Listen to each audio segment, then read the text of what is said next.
Good evening to you all, and welcome to the Monday, June 22nd, 2017 meeting of the Falls Church City Council. We're delighted you're all here with us this evening. If you would please rise for the Pledge of Allegiance.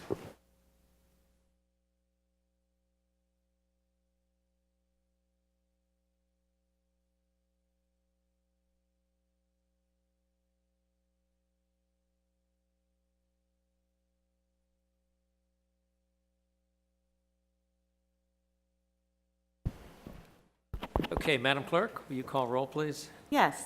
Oh, thank you. Ms. Conley? Here. Mr. Duncan? Here. Ms. Hardy? Here. Ms. Oliver? Here. Mr. Snyder? Here. Mr. Z is not here. Mayor Tarter? Here. Thank you, Council. Thank you. And do we have a motion regarding the meeting agenda? I move to adopt the meeting agenda. Second. We have a second. All in favor? Aye. Opposed? The ayes have it.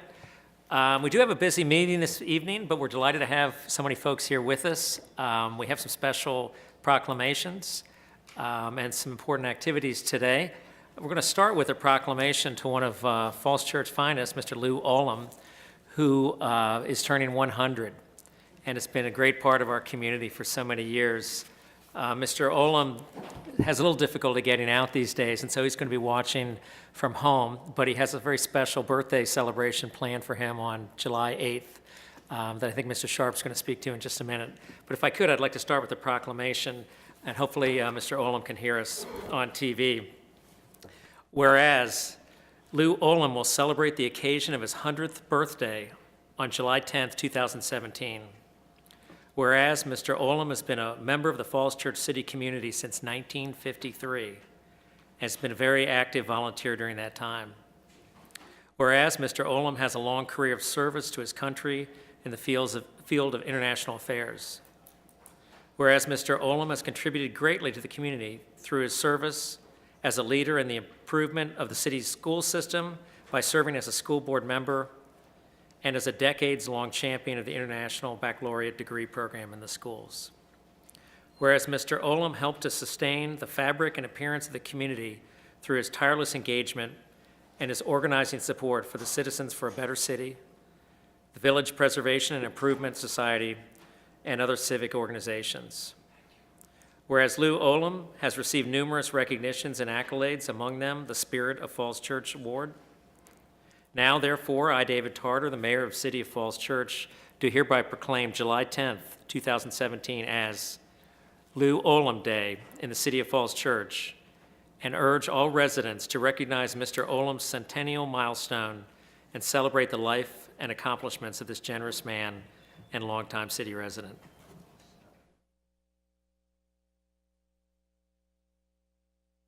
Mr. Sharp, would you like to add a few words? Just a few, Mr. Mayor, members of council. I know Lou is very pleased to have this proclamation recognizing his service. I know that he would want to thank you, and I'd be very pleased to hand deliver to him the signed proclamation if that's appropriate. But also wanted to point out that there is going to be a community celebration available on Saturday, July the 8th, from 2 to 4 p.m., and that the friends and family of Lou have put together a program that I think many in the community will enjoy that day, have an opportunity to speak to Lou individually, and there'll be folks there who will give him tribute, including our delegate and our senator for Virginia. There'll be a message from Governor McAuliffe and from Senator Kane, and Bob Snee, former principal at the high school, will be the MC for the day. So I invite everyone to join us that day. I think you'll all enjoy that celebration with Lou. Thank you very much. Does anyone else have anything they'd like to say? I know Mr. Olam's not present, but I imagine he's watching. So, Mr. Snyder. Thank you very much, Mr. Mayor. I think this is entirely appropriate. Lou's really one of the consciences of our community, and over the years has worked tirelessly for good government, and I think has influenced all of us in our community in a very positive way.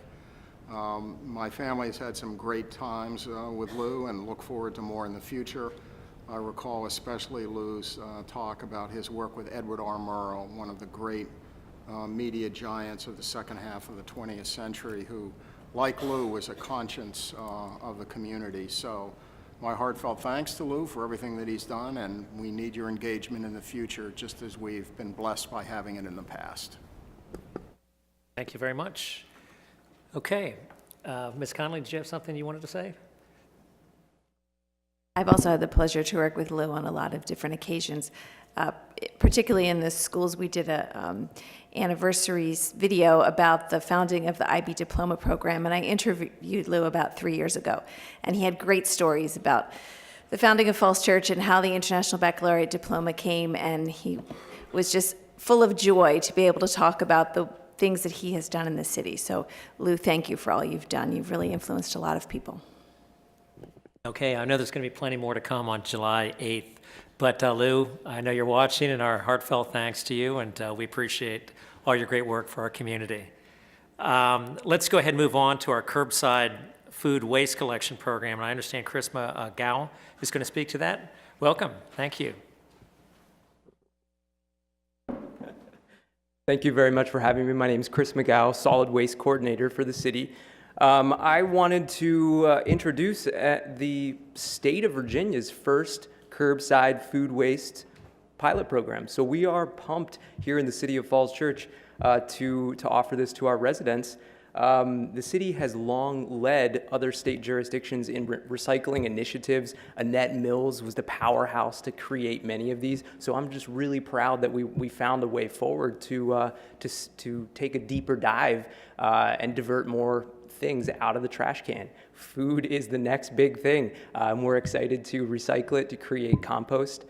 So yeah, I just wanted to show off the glamorous new bucket that will be delivered. The program is a voluntary program. It's still a cost-based program. It's still very expensive in the DC area. The average rate for someone who might want these services is between $32 and $45. So what we were able to do was bring that cost way down to $6 per month for residents in the city of Falls Church, which is the best that anyone in the DC area can get. So we're stoked about it, and so to launch this program, the first 600 residents will get services for 6 months free, and the program launches on August 2nd. These buckets will be out there at the curb. So just wanted to say we're coming, and look forward to these buckets and that opportunity here in the near future. Thank you very much. So do you put those buckets out same day as trash day, just next to your trash can? Yeah, same day as trash. Yeah, so it'll be exactly. And unlike trash, these buckets, when they're serviced by our contractor, they come with a compostable liner to kind of mitigate the grime factor. So they'll take the liner out, toss it into their collection vehicle, and actually clean the bucket out a little bit, replace it with a clean liner to kind of reduce some of those barriers that we think are out there with mitigating or diverting food waste. Yeah. That's exciting. Ms. Hardy, do you have a question? More of a comment. So we are backyard composters ourselves, and so I can attest that by composting, we started about a year ago, we reduced our garbage by about 70%. The kids only have to take the garbage out way less, which is always a plus for everybody. Incredible. I would just offer that our neighbor Arlington County does quarterly waste audits, and they found about 30 to 31% of what's left in the trash can is either food waste or other paper things that can be broken down. So it's really cool to hear you do that, and I think that same trend can be true of anyone else that's willing to give it a try. Fantastic. This is great. All right. Thank you so much. And let's move on to our next item. We are delighted to have with us the Executive Director of the Metropolitan Washington Council of Governments, Mr. Chuck Bean, who many of us have worked with. And I'm not sure the public is aware, I think as members of council are, of the great work that COG does for Falls Church and throughout the region. In many ways, it's a vehicle for the city to participate on the larger stage in a way that our population alone probably would not give us the same ability to. So a lot of great stuff's coming out of COG. We wanted to have Mr. Bean come down today and just explain what it is that COG's doing and how Falls Church fits in with the great work. So thank you. Welcome, Mr. Bean. Thank you, Mayor Tarter and members of the council. Glad to be with you here tonight. I'm going to go pretty quickly over some of COG's work and then spend a few more minutes talking about the connections with Falls Church and how Falls Church contributes to our work.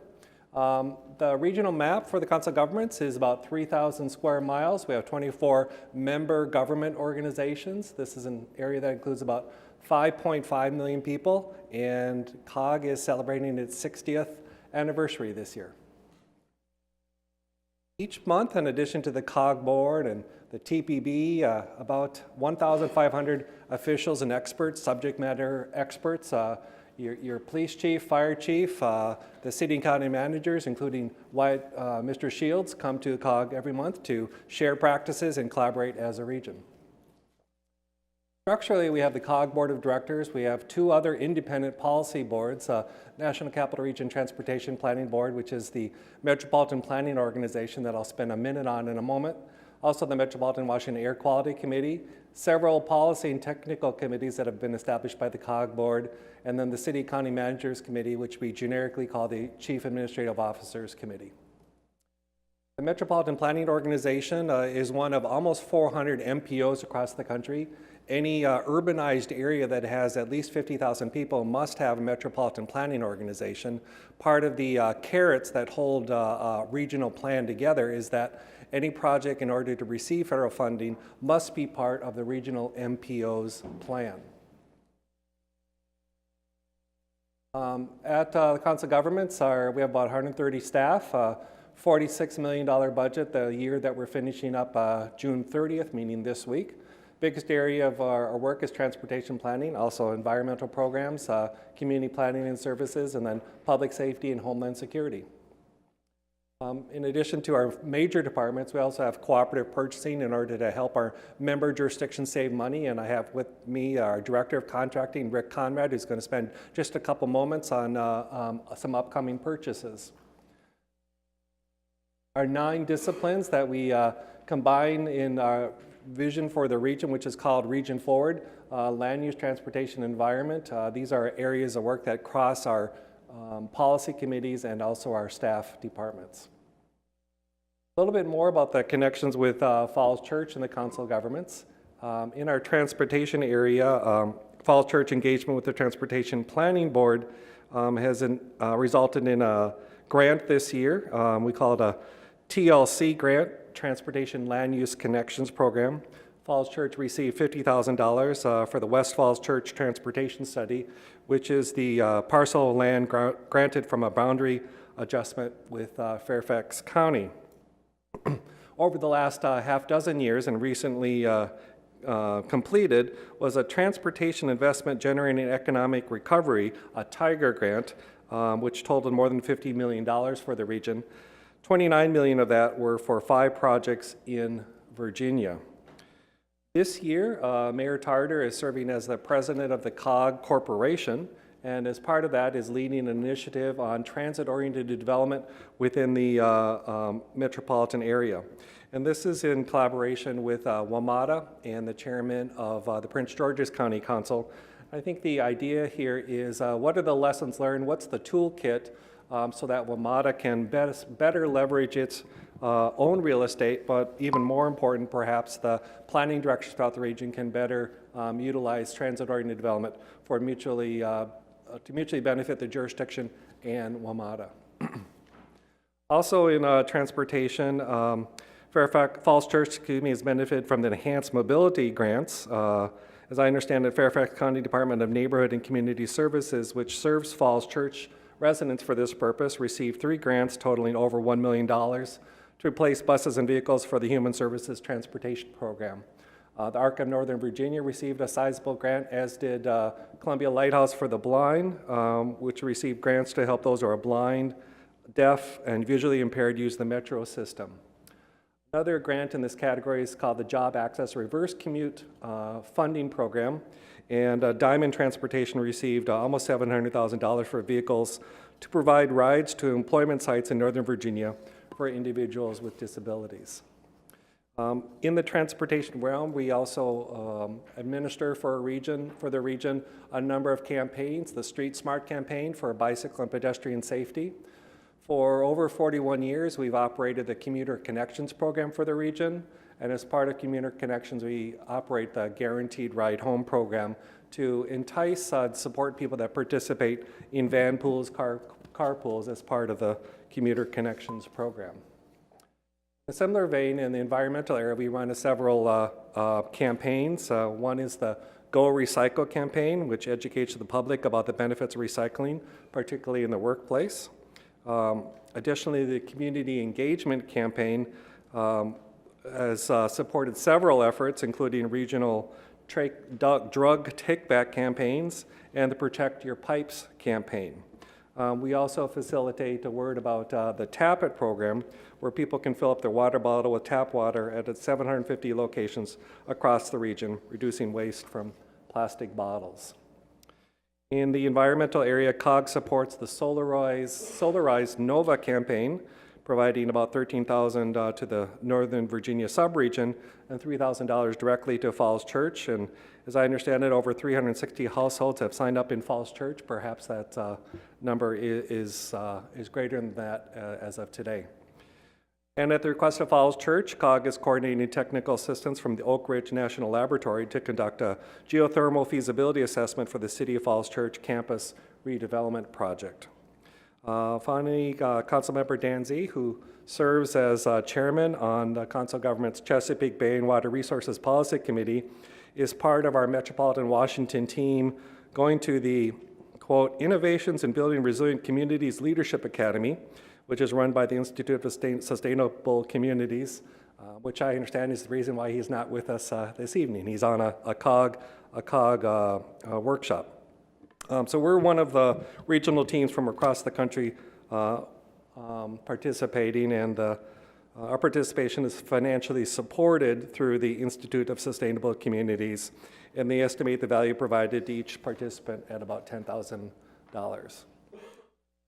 In our public safety and emergency preparedness area, the city benefits from RICS, which is the Regional Incident Communications and Coordination System. This is a 24/7 service which coordinates emergency communications across text messages, email updates, and conference calls. RICS delivers about 16,000 messages per year to officials throughout the region involved with emergency management. 18 Falls Church officials receive messages from the RICS system, and with all the challenges we experienced on our roadway this morning, I think their phones were lighting up with texts about problems on the inner loop and other places throughout the region. COG also hosts regional information sharing and decision calls. For example, our snow calls, which happen at 3 a.m. in collaboration with the National Weather Service, OPM, and regional officials in every jurisdiction in the region. In fiscal year 2016, we had 15 calls, and much less this last year. I'm going to turn now to cooperative purchasing procurements and how we're seeking to find the win-win and help our members save money through buying things through economies of scale, and that's Rick Conrad. Thank you, Chuck. As you can see, we have some interesting cooperative procurements that COG's involved with. Gasoline and diesel fuel to the tune of 40 million gallons a year we're leveraging on regional purchasing to try to get the very best price that we can. Office supplies, we have a very favorable contract. Of course, we're not thinking about ice melt and road salt, are we? But in reality, we're working on those contract renewals on ice melt right now because we got to be ready in the fall.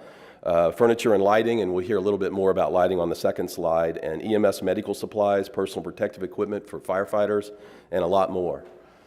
Falls Church is involved with the lighting contract. They're using our cooperative lighting contract and purchased over $20-some thousand in the past year or so, saving about 20%, about over $4,000 in savings by utilizing that contract. So your purchasing people are taking advantage of some of the COG contracts. We have some upcoming cooperative procurements that are very interesting. Public safety radios, we actually opened that bid last week, and we are working on leveraging the best cost we can for the 60,000 radios in the region. So we're trying to get, we had 4 offerings on the proposal, so we think we're going to get some favorable savings. And we think those savings, I think your 329 radios through Arlington County could end up saving about $160,000 to $320,000 over a 10-year replacement period for the taxpayers. We're working right now on a water and wastewater treatment chemical bid offering, and Fairfax County's been invited to participate in that, and we hope they do. Again, that would help your taxpayers. We're also working on a Fleets for the Future, which is vehicles of alternative fuel and alternative fuel infrastructure. One last thing I just wanted to mention, and that is the Mid-Atlantic Purchasing Team. We have not only leveraged the Washington region and trying to get the best prices that we can, but we also have had a partnership with Baltimore Metropolitan Council called the Mid-Atlantic Purchasing Team. And with that combination, we can really leverage a lot of contracts throughout the region. It provides piggyback opportunities throughout the region. It provides some great bidding opportunities. And also, we have a system set up on a website for registration of vendors. So your local vendors that want to find out about opportunities, economic opportunities in the region for bidding, can get on there and register and get informed about bids. Also, you can look at solicitations. Your 2 solicitations that are on your website are also on that website right now to give you more exposure to try to save you some money. And they can also track contracts. So your folks can get on there, look at cooperative contracts and track them and see if there's something they might want to ride and avoid the cost of bidding. So right now, I'll turn it back over to Chuck. Thank you. I would say unequivocally that no jurisdiction in the region, I think, what is the boxing phrase, punches above its weight class in terms of being able to utilize its participation in council governments to make an impact on the region than Falls Church. It talked about Council Member Zay chairing one of our key policy committees. Wyatt has been a leader with the city and county managers. Council Member Snyder as chair of our Emergency Preparedness Council, and I mentioned some of the involvement of Mayor Tarter. So with that, I'm happy to answer questions or take your suggestions about what the region ought to be focusing on and what COG ought to be focusing on in the future in order to better collaborate with the City of Falls Church. Thank you, Mayor. Thank you very much for that very informative presentation. As I said, I know many of us here on the dais have participated actively with COG, but I hope this is an opportunity for the public to get a little bit more idea of all the benefits for the region and for our community. Are there any questions or comments from folks up here about Vice Mayor Connolly? Hi, Mr. Reed. I just really want to thank you for the Oak Ridge Laboratories arrangement that helped us look at geothermal on the high school campus site. That was such an informative study, so well done, and will really be helpful to us as we go forward. Appreciate that. I'll pass that along to staff, and one of your citizens on the way in noted their appreciation for that too, so thank you. Okay, Ms. Oliver? I just had a quick question. Your last slide was how to get involved, and you talked a little bit about how council members have gotten involved. But I know there are a few opportunities for the ordinary citizens to get involved, such as, I know on the TPB there's a subgroup of riders or something. Can you say a little bit more about how ordinary citizens might get involved? Sure. I think our main avenues of involvement are for appointed officials, whether it's the police chief, your solid waste manager who gave a great presentation right before me is probably involved in one of our committees. And then as part of the TPB process, we have various committees that might be access for transportation committee. There's a citizens advisory committee. There's other citizen advisory committees on our air quality systems, and in some of our environmental committees. So our website is mwcog.org, and citizens, I think, could contact you, contact staff leadership within Falls Church, or contact the council governments on our website. Yeah. Thank you. All right, any other comments? If not, again, thank you so much for your nice presentation today, but really for your great work day in and day out throughout the year. Thank you, Mayor. Hope I was not too long tonight. No, absolutely perfect. Thank you so much. Okay, why don't we move on to the next item of business, which is any oaths of office for new board and commission members. Madam Clerk, are there any oaths to administer? No, sir. Not tonight. All right, let's move on to public comment. Do you want to start the written comments, please? Yes. We had several letters regarding capital improvement projects. VPAS wrote in strong support for the prompt implementation of the library project. Hal Morgan of 907 Hillwood Avenue wrote in support of proceeding with the library project and asked that the high school project not proceed until the commercial land is sold. Chet DeLong of 213 West Columbia Street asked council to honor the November 2016 bond referendum and fund the library project right away. Donald Camp, 134 North Fairfax Street, asked the library renovation not be delayed. He said he supports a new high school facility, but there was no guarantee a $100 million plus bond referendum would pass. Angie and Pat Mellon of 215 Forest Drive wrote in support of building a new high school and said the library was an extra they preferred not to pay for now. Ira Kalin forwarded 2 articles that he wrote outlining his concerns with the proposed CIP and financing plans for the new high school. We had several letters about the Railroad Avenue cottage housing project. Julie Harrison of 1220 Ellison Street forwarded her neighborhood's concerns about the project, and then VPAS and HSAC forwarded their board comments about the project as well. The Tree Commission forwarded comments on the Broad and Washington and the 116 Great Falls Street projects.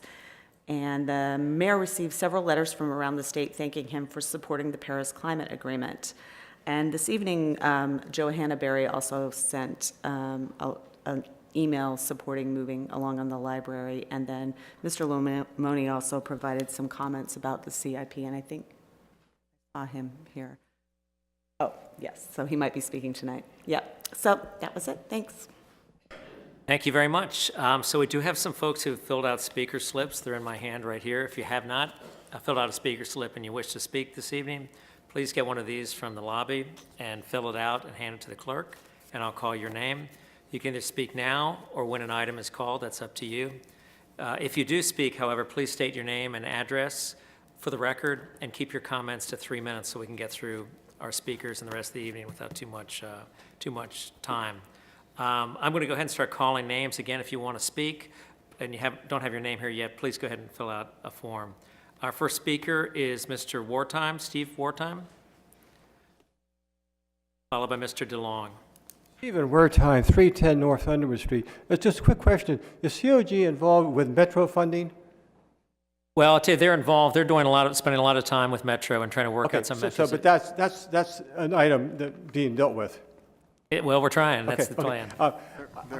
I do not recall at the bond issue last year that there was any fine print put out to the public that the money that was voted for the renovation of the library could be diverted to another purpose. The library is available to all citizens of all ages.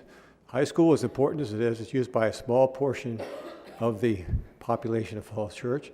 I would feel that diverting the money from that purpose for the renovation of the library to any other purpose would be an act of bad faith. And it would be like bait and switch, a practice of unscrupulous merchants. I want to put my 2 cents in here about this, and I hope you folks do honor what the voters voted for in the bond issue for the library. Thank you very much. Our next speaker is Mr. DeLong, followed by Mr. Peterson.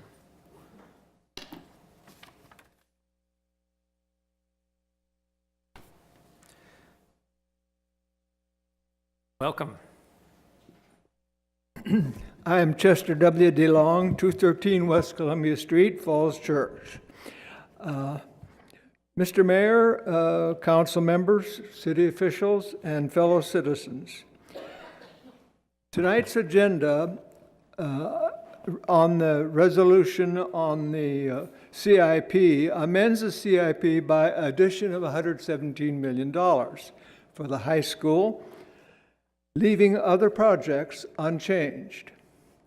The library board has demonstrated the need for the library project, and the voters agreed.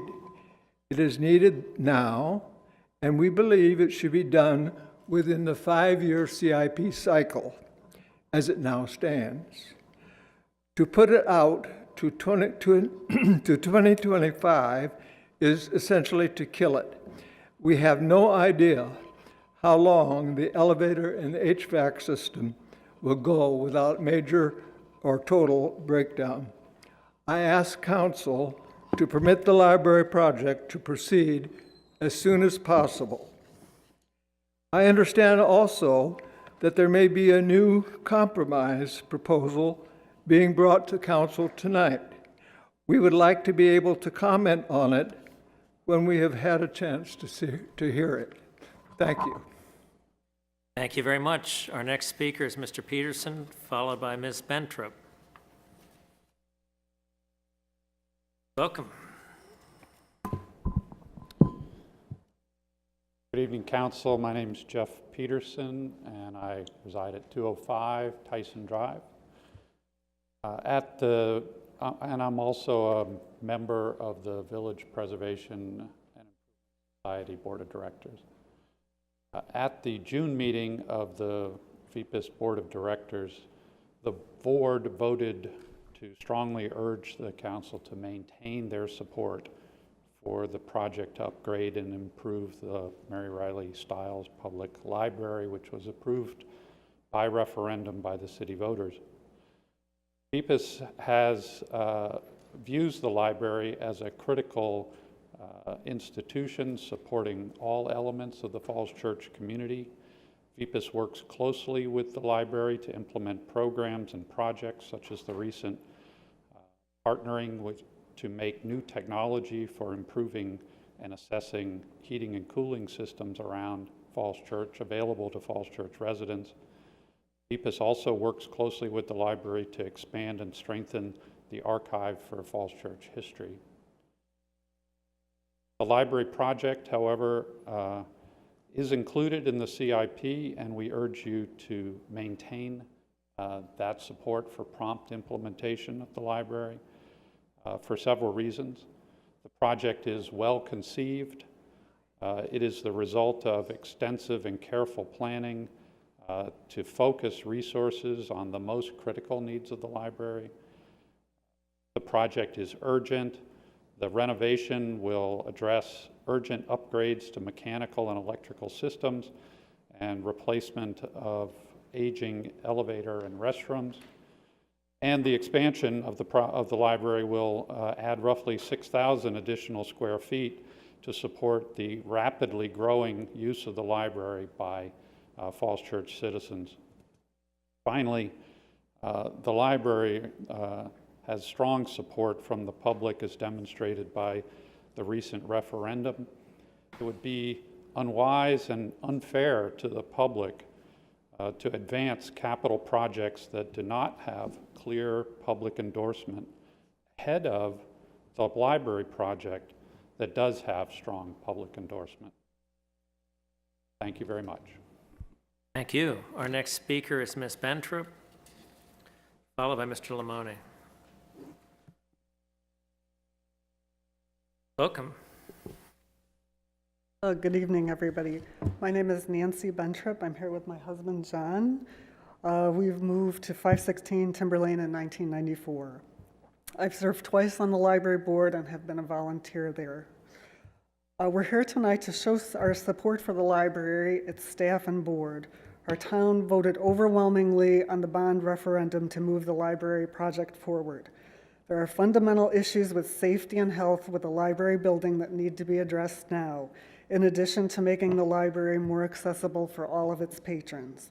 What does it mean for our town's future if voters approve a referendum and then their wishes are ignored? We encourage the council to move ahead smartly. We'd like to close tonight with our thanks and appreciation to Mary McMahon for her many years of devoted service and leadership to our award-winning library. Thank you. Thank you very much, Mr. Lamone, followed by Mr. Duggan. Of course. Yes, of course. Mr. Duggan, followed by Mr. Volpe. Thank you. Tom Duggan, 102 Lawton Street. We wanted to provide you an update on Broad and Washington project from our viewpoint. We have not heard anything from the developer. We believe a couple of the city council members requested developers to continue to work with the neighbors. We will attempt to reach out to them and see if we can set up something. We do not have too much success in dealing with the developers. Although they have made some positive changes, we still believe they need to do more with the height along Lawton Street and along 107 Lawton Street. We do not believe they are within the City of Falls Church code for height next to an R1A neighborhood. They state in their presentation that 45 feet is what it's supposed to be. We believe the special exception states that they should be at 35 feet. They are also at 55 feet along 107 and up to 64 feet along Lawton Street. So they are not even really following their own guidelines that they state at 45 feet. So, I mean, we need help. We need help from the city staff and the city council to persuade them to make some changes. We calculated that they could move 29 apartments, which is only about 10% of the total apartments in the complex, and they could rectify the situation. So if they just relocated 29 apartments, we think that Lawton Street would look fine. We don't think this is too much to ask. The area along Lawton Street was designated as a T1 lot, which is to transition and protect the adjoining neighborhood. Our request is a very reasonable request. For a lot to be rezoned from T1 to B2, it should be a B for a high-value exemplary reason. We are not trying to stop this project, but this project has for its anchor the State Theater, which is not on their property, and Creative Cauldron, which is already in the City of Falls Church. Neither one of these properties have any activity during the day and bring in minimal people and funds for the city. We like Creative Cauldron, but it should not be an anchor, and there are still no retail commitments for this project. The project has some things going for it, the office space, etc., but it should not have a special exception at the expense of the neighborhood. Thank you. Thank you very much. Michael Volpe, followed by Wendy Freeman. Good evening. I'm Michael Volpe, 314 West Columbia Street. Speaking here tonight on behalf of myself, although I am also a member of the board of VPAS, and you have heard from Mr. Peterson how VPAS feels about the issue of the library project and its status in the CIP. I thought this was settled. I spoke to you in 2015. I wrote to you in 2016. I served on the VPAS forum that we had last fall before the referendum issue, where all the questions that were surrounding the referendum were laid out, and the voters spoke. And I am, quite frankly, very surprised, flabbergasted, that the city is thinking about changing direction and not going forward with this library project. I have been not only a resident of the city for the past 42 years, I have been a voter in the state of Virginia since 1970 when I first became eligible, and I have voted in every single general election since that date.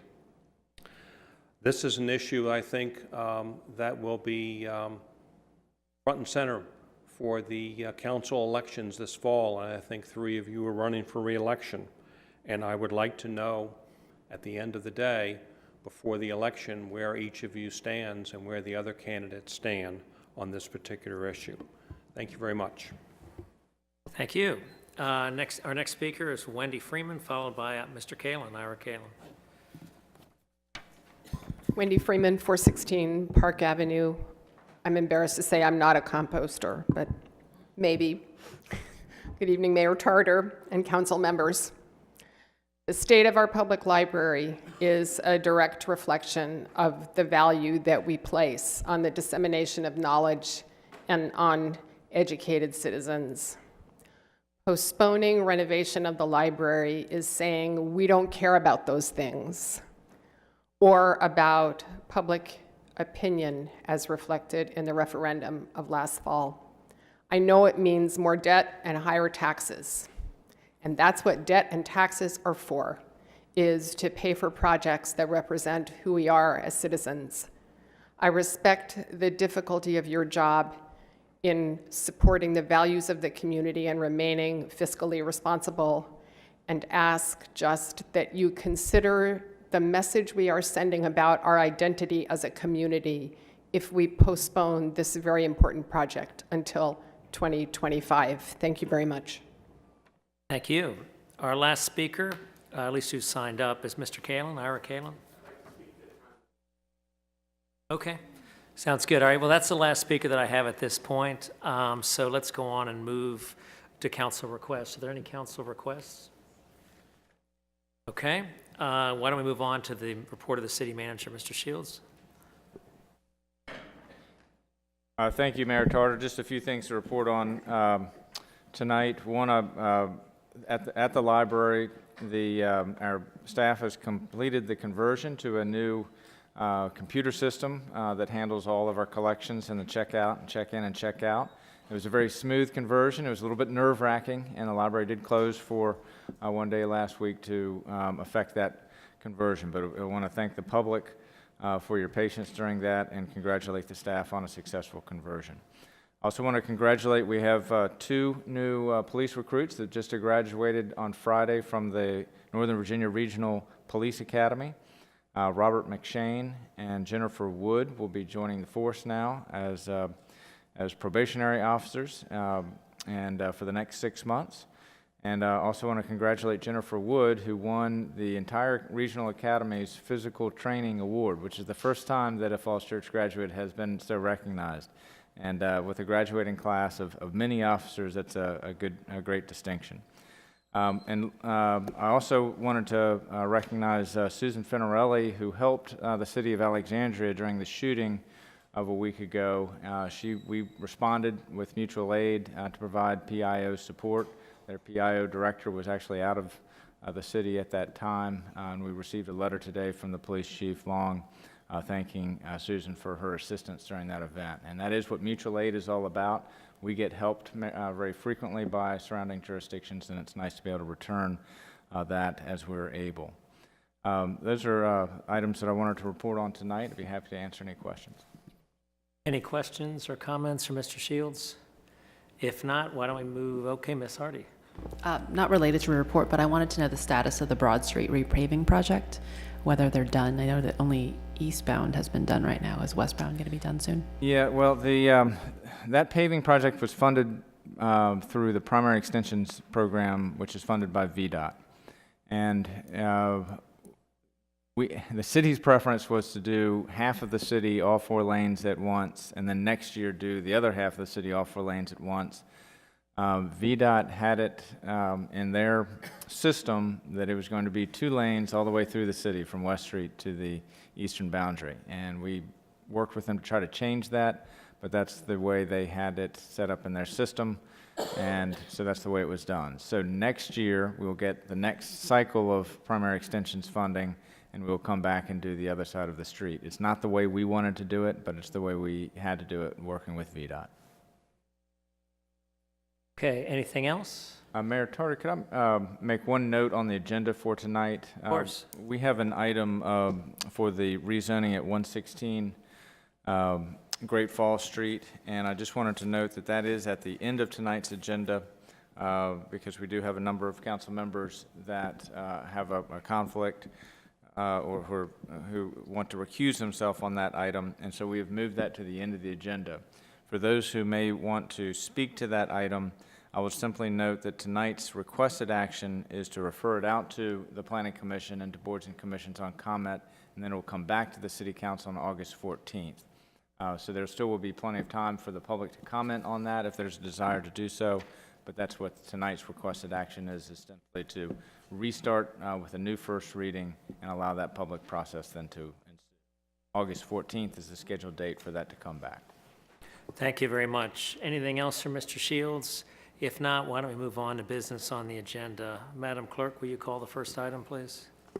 Yes, we have TO 17-10, ordinance to amend ordinances 1963 and 1969 regarding the budget of expenditures and revenues, appropriating funds for fiscal year 2017 for the general fund and capital improvements programs funds. Mr. Shields?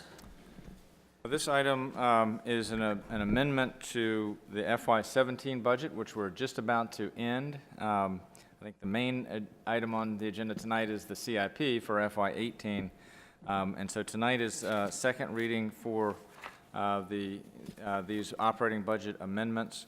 The notable items in them are $15,584 to reflect new grants received or new donations received, an increase of $200,000 in the appropriation to the George Mason High School MEH planning project in the CIP. That's a $200,000 appropriation. Then some interdepartmental transfers, a total of $200,000 to reflect underspending and overspending in different departments in the city. And the use of $450,000 of funds that were committed by the City Council to the Building Fee Reserve Fund to make up for a shortfall in building permit fee revenues that were not realized in FY17. That last item of that $450,000 appropriation, we will only use the funds that are needed in this fiscal year based on how the numbers end up, as we'll know in August. But if that full 450 is used, then the remaining balance in the permit fee account will be $450,000, which can be used in the future. Those are some of the main items in the FY17 budget amendment. Okay. We have heard this at work session. Essentially, this is a cleanup, end of the year cleanup for our budget. Is that correct? That's correct. Okay. Are there any questions or comments? Ms. Bauer, did you have anything to add to Mr. Shields' presentation? No, he summarized it well, the net impact to the general fund unassigned balance and the capital reserve balance. So. Okay. Ms. Hardy? So I noted that there was a small change from first and second reading, and I don't actually have concerns about the change itself, but more procedural questions. So my understanding from first and second reading is that numbers can go down but not go up, and it looks like here we are increasing by $5,000 in appropriations. So I just wanted clarification on that change between first and second reading, kind of how we're supposed to do things. It was a net increase, however, supported by grants, not an impact to the general fund. So it's just reflecting the actual amounts of the grants, and so it can, since there's money coming in to reflect it, it can go up. Okay, thank you. Are there any other questions or comments? If not, do we have a motion? Does any member of the public wish to speak to this matter? Seeing none, the matter is closed to the public. Is there a motion? Mr. Mayor, I move to adopt TO 17-10. We have a second? Second. Madam Clerk? Ms. Conley? Yes. Mr. Duncan? Yes. Ms. Hardy? Yes. Ms. Oliver? Yes. Mr. Snyder? Yes. Mayor Tarter? Yes. Motion carries 6-0. Thank you, Council. Thank you. We call the next item? Yes, we have TO 17-11, ordinance to amend ordinance 1971 regarding the FY 2018 to FY 2022 capital improvements program budget and appropriating expenditure and revenue funds for the fiscal year 2018. Mr. Shields? Thank you, Mayor Tarter, members of council. Our Chief Financial Officer, Kieran Bawa, will give a presentation tonight, and it'll be along the lines of what the council saw at work session last week, with a few additional points of information that were requested from the council, and that's being handed out by Ms. Heath right now, and we have additional copies in the lobby for those who would like to follow along with the paper copy. I will turn it over to Ms. Bawa in just a moment. We'd like to introduce the CIP discussion with this presentation. We think it's a very helpful presentation just to understand the CIP from a financial planning perspective. The CIP that is before the council for first reading is the CIP that the council adopted on April 24th, plus the school project for $117 million, which for financial purposes we're modeling at $120 million to include the financing costs in that transaction. A couple of notes that I would make just before Ms. Bawa speaks is that this is a really important time for capital planning for the city. In a nutshell, we currently have $51 million of debt on our books. That's pretty steady in terms of where we've been from a debt profile for a long period of time. To service that debt is about 8% of our annual budget. That also has been very consistent over a long period of time as the normal share of our budget to service our debt. What is proposed in the CIP, if it were adopted as the full CIP, plus assuming $15 million for a TJ elementary school at some time in the near future, that $51 million of debt would go up by a factor of 4 to $218 million of debt. In light of that very significant increase, we've been doing a lot of work for years, really, to try to think through what is a way to make these capital needs financially feasible. The potential sale of land, up to 10 acres of land on the campus, the high school campus, for the last 3 years at least, has been very seriously studied as one option that would allow our CIP and all of our capital needs to ultimately be met in a way that could be affordable for our taxpayers. What is proposed tonight, though, in terms of the modified CIP and what was discussed on Monday, just as a staff recommendation for the council's ultimate consideration, would be to delay $30 million worth of projects, which would be the TJ Elementary School project, the library project, the land acquisition project, and the the Larry Graves turf field project. In short, totaling $30 million until after the proceeds from the land sale are realized. That's essential fulcrum of the modified CIP, is to take on those additional obligations after that transaction is successfully executed. So that's what we will present tonight, and we'll go through the numbers that are associated with that, and we'll also project what the tax impacts would be for that. When we talk about tax impacts, we should be very clear. We're modeling the CIP. We're not trying to model operating budgets. Operating budgets are something that do get resolved every year based on policy decisions that the council makes. We could introduce operating forecasts into this model. It will greatly add to the complexity of it, and will add a lot of assumptions that become very debatable. By focusing strictly on the capital, that is very knowable. You have just a few assumptions in terms of how you structure the debt and what interest rates you use. And after that, it becomes very predictable what those impacts will be on our budget. And so that's why we've chosen to do it that way, so that the implication of these decisions can be very clearly seen by you, the decision makers, but also by the public. And so that's the reason why we have structured it that way. So I will turn it over to Ms. Bawa now, and then we will be happy to entertain any questions and further discussion. Good evening, Mayor Tarter and members of the council. The item before you is discussion on the capital improvement program fiscal year 2018 to 2022 and the amendments that we are proposing. For today's agenda, we want to accomplish reviewing the full CIP package as well as the modified CIP package based on what the city manager, Mr. Shields, just mentioned, that the full CIP shows taking on a lot of debt and assuming the land sale proceeds up front. Additionally, we will look for council direction on what specific projects comprise the modified CIP.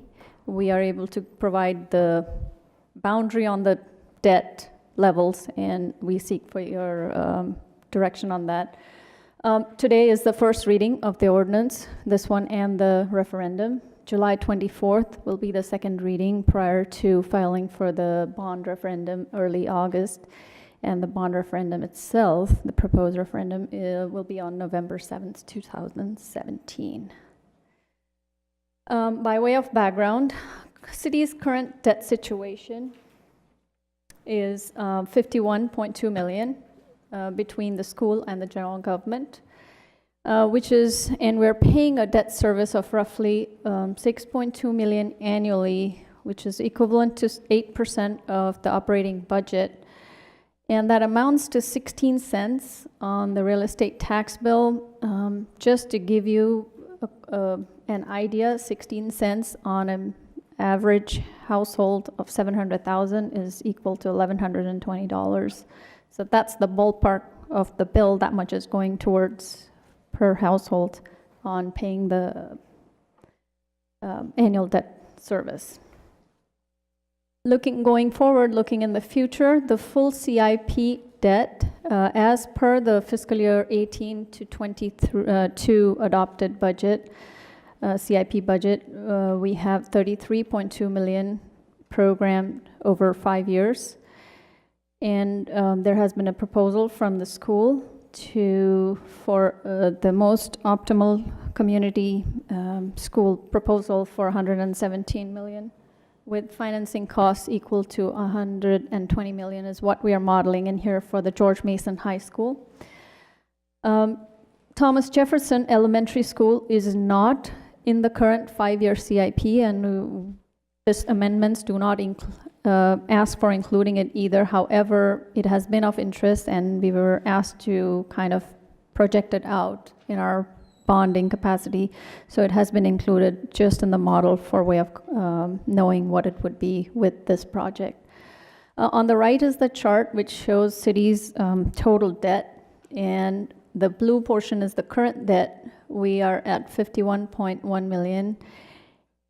Adding 167.5 million to it would grow the city's debt to 218.3 million immediately, depending on when we issue the debt.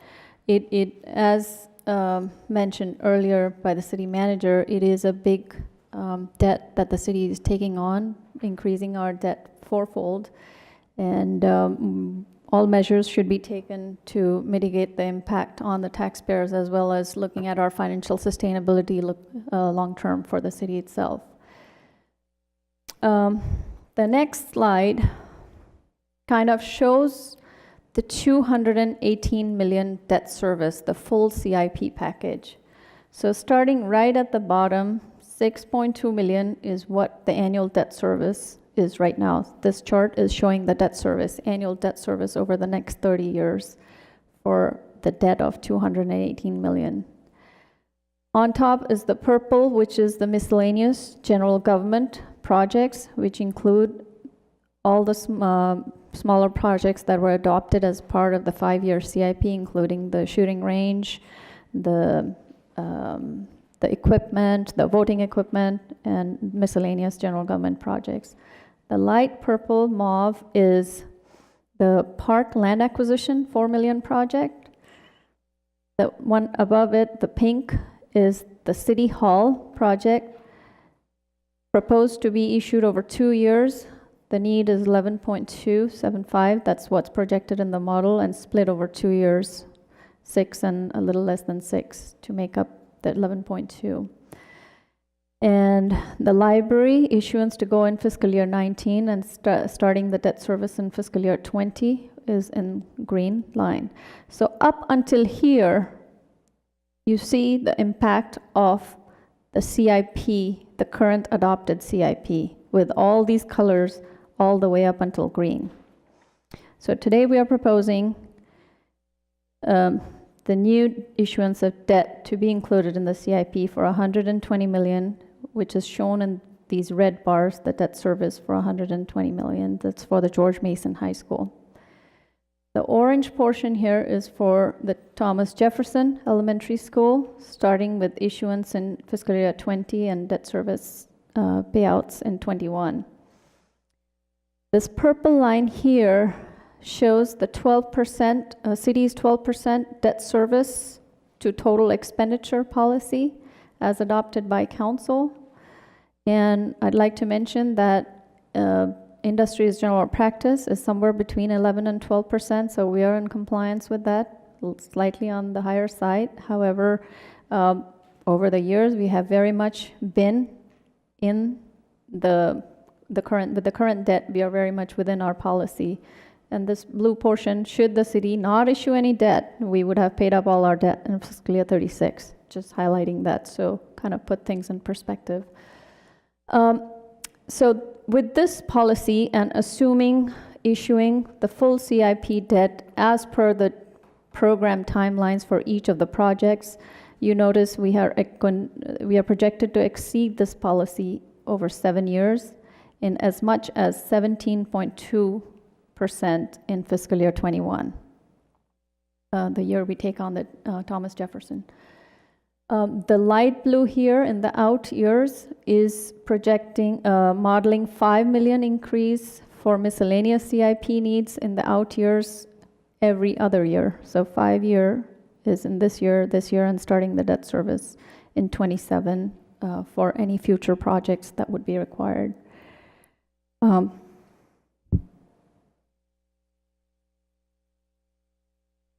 As you all know, we currently have a $10 million capital reserve. So assuming that capital reserve would alleviate the impact on the general fund, these black triangles here show kind of the virtual impact to the general fund over these years. And you'll see that even with that relief, we are noticing that there are years that the impact on the general fund exceeds the policy, the city's policy on the 12% debt service to expenditure.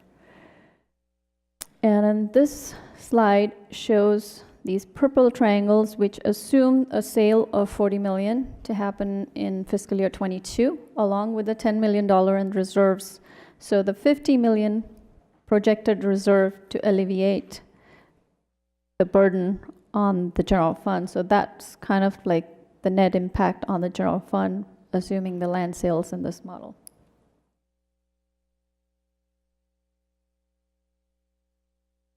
The assumptions that are going in this model is that George Mason High School would be $120 million level debt issuance over 30 years. If starting in fiscal year 2018, immediately after the referendum. 2018 would also include the City Hall as well as other CIP projects, and I have a slide in there to elaborate more on what those projects are, both with level principal and for the amounts that are specified here, a little over 11, a little less than 12 for both of those each. The library issuance to start in 2019, also a level principal issuance for $8.7 million, as was asked for in the referendum, the library referendum. The Thomas Jefferson issuance to be starting in fiscal year 2020, also level principal at $15.3 million. The interest rates are, as footnoted, are phased over 3 years with an increase starting from 3.5% in the current year. The George Mason High School debt service assumptions include phasing of the 30-year level debt, with the interest rates increasing from 3.5% to 5%. And the phasing amounts are 15%, which is equal to $18 million in fiscal year 18, $54 million in fiscal year 19, and the remaining 40% for $48 million in fiscal year 2020. So that's the assumption that goes in the model that you saw in the graph 2 or 3 slides before that. So where do we get as a true impact to the taxpayers with this full CIP model? The blue line here shows the impact to the taxpayers without assuming the land sale proceeds, the $40 million in fiscal year 22 onwards. And you will notice if we were to go with this option, you will be required to increase. If we assume no land sales, it means an increase of 13 cents, which is equal to $900 on a median home owner impact per household with this option. This is mitigated to roughly $600 increase if we assume the land sale proceeds that come, and that's the trajectory of that proposal, assuming the land sales. It will start at 9 with as low as 5 cents. Without land sales, the impact would be 13 cents all the way to 17 cents, which is almost $1,400. And I'd like to remind you, the debt service that a median household is contributing towards currently is average $1,100. So this is a heavy impact. Both these options include the use of $10 million in the current reserve that we have. And as mentioned earlier in the work session, this includes the 1.5 cent that was moved by council in fiscal year 2018 towards the capital reserve, as well as the 1.5 cent, which we are projecting as a projected saving due to the pension investments that were made with the water sale earlier. Both these assume that the land sale and reserves used to buy down the debt service in this model. So staff believes that the burden on the city with the full CIP would be significant, and we would be stretched and heavily relying on the land sale proceeds to meet the timeline on the projects as we'd like on the land and on the full CIP, the project list. We have to remember the market risks, the interest rates fluctuate. Additionally, we are in the 9th year of recovery since the last economic downturn in 2008. Any adjustment can be projected in the near future. And those could have impact on moving the projects. Any cost escalations would have to be built, or looking at the scope of the projects, rescoping them, maybe short. Could potentially affect our credit ratings if we were to exceed or reach the max of our debt capacity sooner than anticipated. And additionally, as mentioned by the city manager, this model does not assume the operating costs that are needed to run the higher capacity of the school.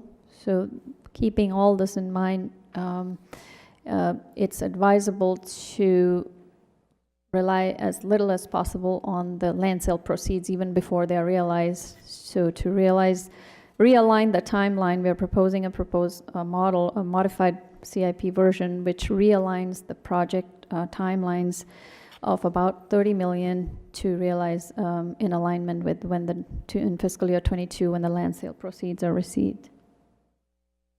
The modified CIP assumes George Mason to continue at its original proposal bond issuance in 2018 at 120 million.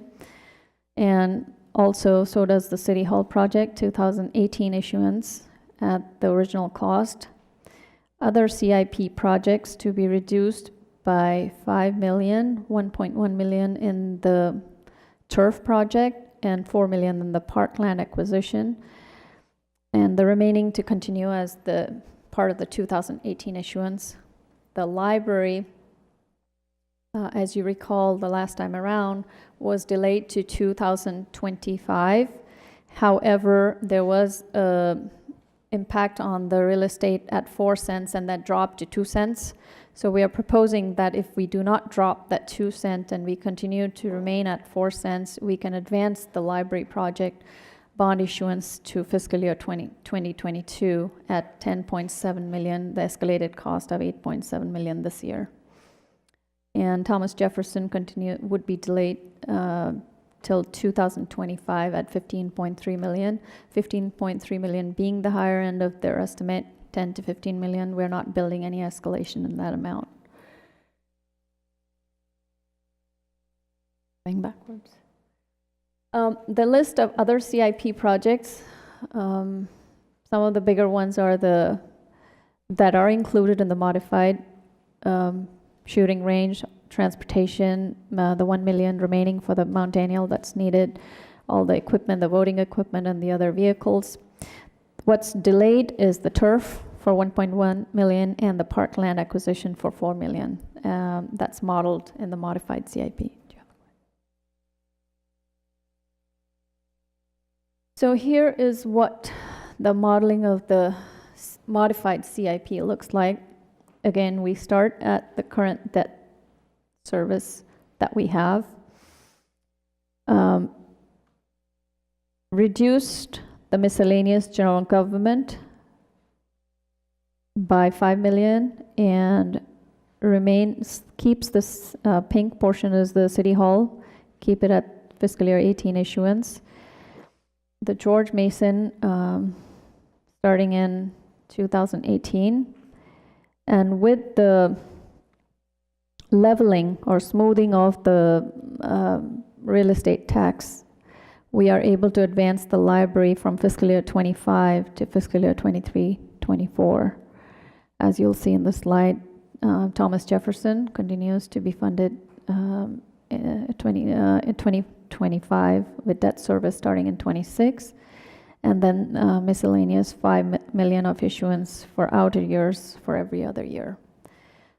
This purple line is the policy line. We do see that we have about 4 solid years, about 5, that we are exceeding this policy, and which can be mitigated with the use of the $10 million in the reserve that we have right now. And with that, we would be within the policy with aligning our CIP projects with the availability of cash flow.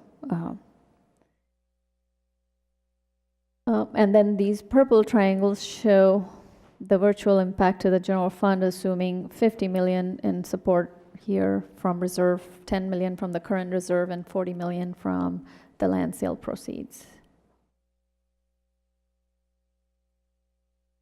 The impact to the taxpayers with the modified CIP would start at, with the land sale proceeds, would start at 4 cents. So this would mean increasing next spring by 4 cents, kind of staying steady with a gradual increase over the years. And without land sales, the impact is 7 cents, which is about $500 average median homeowner, to roughly $1,000 at its peak in fiscal year 30. And then gradually moving down as the debt on the projects reduces over the years. And this is a build up on the earlier chart that you saw. I'll toggle again just to let you realize that the blue and the red lines are exactly the same. The blue and the red lines are exactly the same in 2 charts, the blue being the one without land sales and the red with the land sales. The second option with the land sales is being introduced here based on Mayor Tartar's request at the last work session. If we were to buy down the debt versus buying down the debt service. So the red line shows the impact on the tax impact if we were to buy down the debt service, which would start at 4 cents increment next year. And should we were to go with the option to buy down the debt after the proceeds are realized in fiscal year 22-23, we would have a higher impact in the earlier years, as you will see in this option, the orange option, and a significantly lower impact in the future. And the red line, which is buying down debt service, is a gradual increase on the tax increase, starting at about $300, peaking at $700 to the maximum, and then seeing its downward trajectory. And this one, starting at about $400, peaking at $800, and then coming downwards with a very nominal impact in the out years to the taxpayers.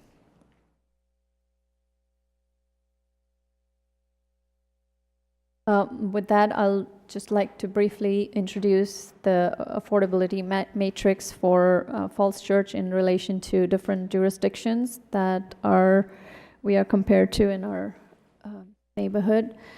One of them being debt to assessed value. We have a policy, the city has a policy of debt to assessed value ratio of 5%. With our current CIP, we are a little over 1%, about 1.5%. And we are seeing that with the full CIP, we would be still under 5%, but pretty approaching close to 5%, the policy threshold, and the modified CIP close to 4%. The next is the one we have already discussed, the debt service versus expenditure. The policy is at 12%. And we are currently much below, below 8, about 7 point something. And then with this full CIP, it is projected to increase to about 7.2 as high as, and the modified CIP would be close to 14%, which could be further mitigated with the use of the reserves that we have, and then it could be within the 12% policy range. The debt per capita, there is no policy on this, and these are the numbers for Falls Church in relation to other cities as far as our current debt is. And needless to say, the city is, with this new project, 2 new projects, city will be required to take on a lot of debt, and this would be a significant change in our metrics on debt per capita.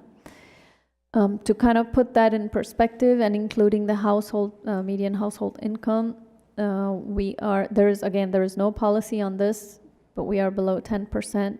And if we were to assume the full CIP debt, we would be close to 30% of the total household income versus at 25% with a modified CIP. This is just to kind of show, this is not a metrics we have used in the past. However, the intent is to show what changes we are kind of anticipating this would look like with our new and the full and the modified CIP. The next steps include the complete valuation by the real estate consultants by mid-July. The Planning Commission is expected to review this item, and also by the 3rd week of July. The bond referendum ordinance and the CIP amendment ordinance are going to be brought to council for second hearing on July 24th. And the city's financial advisors will provide further guidance on the debt issuance strategy once we have more clarity on what projects and what timeline they are. We will bring further scenarios and keep refining these projections for you as we go along and get closer to the referendum. And with that, I conclude my presentation and open for any questions. Thank you. Thank you very much. We do have 2 public speakers. I presume you want to speak on this item. And so we'll take those in just a moment. Why don't we first have questions from council, then we'll get public comment, and then we can have council comments. Ms. Hardy? Thank you, Mayor. Thank you, Ms. Bawa. To make sure I'm understanding the changes since work session, to make sure I got this right, because I think we talked about this in work session. We originally modeled the modified CIP at 4 cents, dropping down to 2 cents, and I had asked, it isn't often that we actually promise people that we'd lower tax rates, so why not use that 2 cents to fund projects earlier? That's what's been done in this new modification. Exactly. Got it, okay. So the library moves ahead to 2022. You mentioned that TJ and Larry Graves and the Parkland acquisition still get delayed. What are the proposed dates, and what have we modeled for those projects? So as you see in slide number 12, TJ is modeled at fiscal year 2025 as shown in the work session. That was the proposed date at the work session as well. And turf would have to be the first year of the outer, that would be 26 issuance right here. So debt service starting in 27. The 2026, what about the Parkland acquisition? About the same time. That's a 5 million issuance, so both those projects would have to carry forward till about that time. So to go on slide 13, when you said all other CIP projects included, those happen as is on the current schedule, or those would be moved out somewhere between 2022 to 2025? The first bucket of projects there. These are all happening as projected or as adopted in the fiscal year 18 to 22. Other questions? Sure. Are the schools okay with TJ being modeled at 2025? Because I know that the school board actually doesn't meet to talk about this till tomorrow night. What's been the feedback from the superintendent on? So we heard from superintendent at the work session, and I would let the city manager elaborate more on it, but his explanation was that ideally they would like to see it a little bit sooner when the classes are ready and growing to get into it. However, Do you want to add something to it, Mr. Shields? We haven't heard any formal word on the TJ project. It is a significant issuance at 15 million, and it's probably the principal difference between the modified and the full CIP in terms of how we've modeled it. So as we're working with the school board, I think we would recommend to them that that project be scheduled after the receipt of the land sale proceeds, should that occur. And on slide 9, when we're talking about issuing the George Mason debt in tranches, for those 3 tranches, how does that sync up with kind of a proposed construction schedule? Like, So those are in alignment with the Perkins Eastman study, and the timeline. The first year includes 15% for the planning design, and then second year would be the heavy work on the construction starting, and then the remaining balance of 40%. And this is in alignment with the Perkins Eastman study that for the community school. I'm curious, because I think even in the fastest, most aggressive construction schedule, the school wouldn't open until June 2021. Right. So what if we actually lengthened the project a bit and made the debt issuance in 4 tranches? Because my concern is that even in the modified CIP, we're way in excess of our 12% policy of debt service to expenditures. I wonder that if we had actually issued debt in 4 tranches and actually lengthened the project by a year, does that actually give us any more breathing room in those years? Does that make the picture look a little better? So with this, we will look at models and playing with, when we get closer, what the interest rates are going to be and when the project gets closer to more design, what our options are with our financial advisors. However, the Perkins Eastman study calls out for the completion, as you said, in June 2021. And for that, we need the last issuance to be in fiscal year 2020 to be able to pay out for 21. So Clearly there would be some downsides because the school wouldn't open. Like if we lengthen the number of tranches for issuing debt, the construction would go out by another year. But I think it's be of interest to say to the schools that, hey, if we actually made the project 4 years, could issue debt in another tranche and spread the debt out further, it actually makes this picture look a little less scary. Yeah. I think that's a worth conversation because that may be a trade-off that we'd be willing to make. It remains to be seen. There are other variables like how the market is going to hold, the interest rate. So there's going to be a need for modeling this very extensively as we get closer. Next question. I'm going to ask that same question I asked again the city attorney earlier. So the difference between first and second reading. So for tonight, if we approve the full CIP as adopted recently, plus the 120 million between first and second reading, we can go down, but we can't go up. Is that correct? That's correct, because this is not a case where you have offsetting numbers. This is a case where you would simply be increasing beyond what you had first advertised. Got it. So we can take things out of the CIP or move things further out, but we can't add, for example, TJ back into the CIP because technically TJ is not in this 5-year CIP because it's right outside that window. Right. But tonight being your first reading, we could put the numbers in there now. I'm just concerned about that. If you do it the way it is now, you wouldn't be able to add it back in at second reading. Yeah, so as it is now, as proposed, with TJ not being in the 5-year CIP, if the school board tomorrow night says, gosh, we're not okay with it being in 2025, we need it sooner, then we would need a new first reading again. Most specifically, if it were, what is the 5th year of the CIP? 22? 22. So if it were sooner than 22, then we'd need a new first reading. One last question, I'll let other people ask. On slide 18, the new information on kind of buying down debt versus buying down debt service, I think is really interesting. I was expecting actually a greater impact. I think we might actually have the legend mixed up, if I'm understanding, because I think buying down debt means less interest for the future and more room for future debt. So I think that's the orange line should be buying down debt, and the red line is buying down debt service. Is that correct? That's exactly what it is. Oh, yeah. Yes. I just want to make sure I was reading it correctly, but I think the legend was... Oh, the legend is. Yeah. Yep. I Okay. see what you're saying. Thank you. Thanks for catching that. Other questions? Does anyone else have any questions? Mayor? Mr. Duncan? Just one. So my question from the work session is the same. If I support the CIP as we adopted it on April 24th, plus $120 million for the new high school, am I voting for TO 17-11 tonight? So all this discussion of a modified CIP is for our further cogitation between now and whatsoever time we might do a second reading vote on the CIP.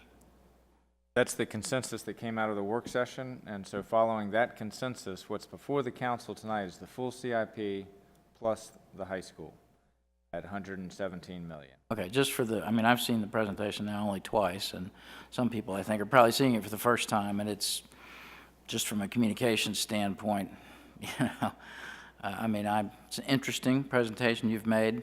I obviously have issues that I'd like to raise with it, with the assumptions that underlie it. I don't want to do that tonight particularly because, you know, we've just first seen it tonight, and I'd like to have a chance to talk with and hear from others in the community and my colleagues.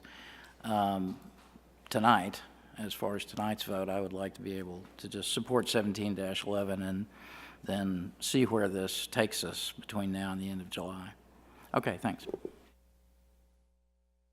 Ms. Oliver, then Ms. Connolly.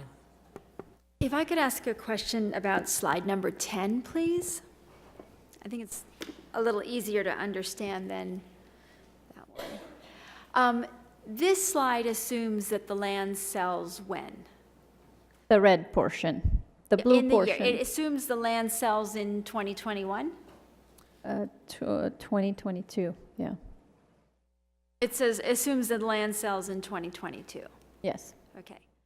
So can you explain to me what the difference is in the first 3 years on the line? Are we not using the capital reserves without the land sale? Are we using the, if we're using the capital reserves in both instances, why is that different?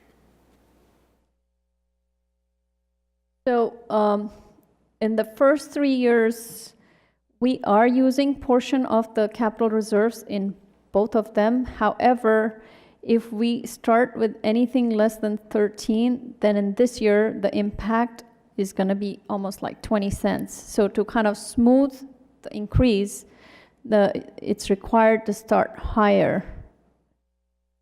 If we were to start at 9 cents here, the increase would be higher on after the year. The increase would go to about $1,600. So if we were to pass the CIP and decide that we were not going to try to sell the land or not going to count on selling the land in 2022, then you would not use as much of the capital reserves in the early years so that the jump when the land sale didn't happen was less. If we assume that we're going to sell the land in 2022, and we start out at 9 cents, and that doesn't happen, we're going to add another 9 cents, correct? Yeah, So- you're going so to if go. there's- You were going to go over 17. Yes. So there would be a huge jump. So basically, we're counting on that land sale then. Yes. And that's a very critical assumption. Okay, thank you. That explains the difference. I couldn't understand why that was different. We would, of course, have the option to start out at 9 cents and then raise it, Of course. double it at that point. Okay. And then on slide 8, we show that we're modeling the George Mason High School project at $120 million as level debt 30-year. Can you, I know that we're doing this because if we were to issue that debt at level principal 20-year, the cost in the early years would be higher and much harsher on the taxpayer. But what does that cost the city over the course of the loan in the additional interest expense? So definitely the level debt costs, as far as the costs go higher, and it affects our payout ratio as well for the city, and we have a policy there. Are you looking for a specific number? Or? I'm looking for a specific number. We'd have to get you that back. Okay. So on $120 million in debt, if it was 20-year level principal, the way we normally do it, versus what it's going to be, that total interest and financing cost over the 30 years. I'd like to know what that differential is, because if it's a significant magnitude, I think we need to let people know that while it may feel easier in the short run, they're paying more in the long run. Thank you. The maximum average, the maximum annual debt service would be much higher in the level principal, and we'll get you that number, what it would be if we went for a 20-year. Mayor Connolly? Thank you. All right, on slide 6. You mentioned when you were looking at this slide the impact of using the capital reserves, and I just want to clarify, are we talking about using $7 million of our capital reserves or all of our capital reserves or something in the middle? Somewhere around 8+, close to using all, but not completely coming to a zero. So okay, I would say about 8.5 million. So and if we it changes every time you change the pennies, it changes. So the idea is that we don't drain our resources, the reserves, to a complete zero. However, we have a policy in place which says we should have an average capital reserve of 3 million. It's not steady 3 million. Some years, to keep the smoothing of the pennies, it may fluctuate to 1.6 or 3.4, somewhere there, but that's the intent. Okay, so suppose we decided we wanted to spend all 10. How would that change some of these graphs? It would bring it down a little bit. It'll bring it down a little bit, but it won't be within the policy. Okay, but the policy was written because we've never had a $3 million capital reserve balance. And when we wrote it in such a way that we'd be able to add it incrementally, not have our large windfall from the water sale be used for PAYGO capital reserve. We had the large windfall from the water sale be used for the project, right? Right. So that one is something that we can discuss further as we go along. That's not set in stone at this point.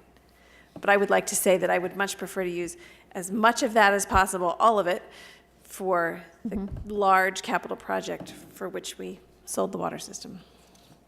And then another question, and this might be more for Mr. Shields, is about the issuance of debt after a bond referendum.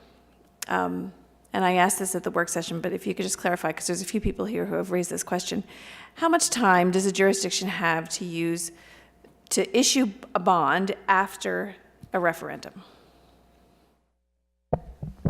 The state code provides that you have 8 years. Okay. And then how much time do you have to actually spend it? Once it's been issued, you have 3 years to spend it on the project, although it's possible to get an extension to that amount of time. And one thing I would just note, since the comment was made earlier tonight, the intention is not to, in the modified, is to not use monies that were dedicated for the library for a different purpose, because there are currently no monies dedicated to the library. There's a potential future debt issuance for the library. Really what the modified CIP stands for is to take on that obligation after the land transaction is complete. As it's currently been modeled, after the land transaction is complete, it would be an option for the city simply to cash fund the library and not issue debt for it at all. And that's what's shown in the graph, which is why there is no debt service for the library under the modified scenario. So I did a little research into this because I saw something in a local paper about the Jefferson Fire Station, Fairfax's Jefferson Fire Station, which is on Route 50 over by Graham Road, and that was going to be closed for 2 years because they were starting a capital project and rebuilding the fire station. And that said that the bond that passed to fund that passed in 2012. Does that happen a lot? I mean, in Falls Church, it doesn't happen that much because we don't issue big bond referendums.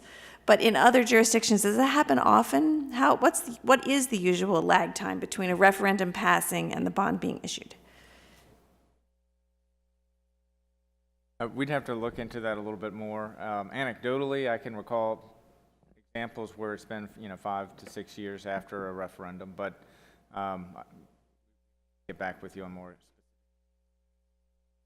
And then we all do know that anything that's delayed 1 year, 2 year, 3 years, the price will go up on the project, just like Mount Daniel has done and the City Hall has done.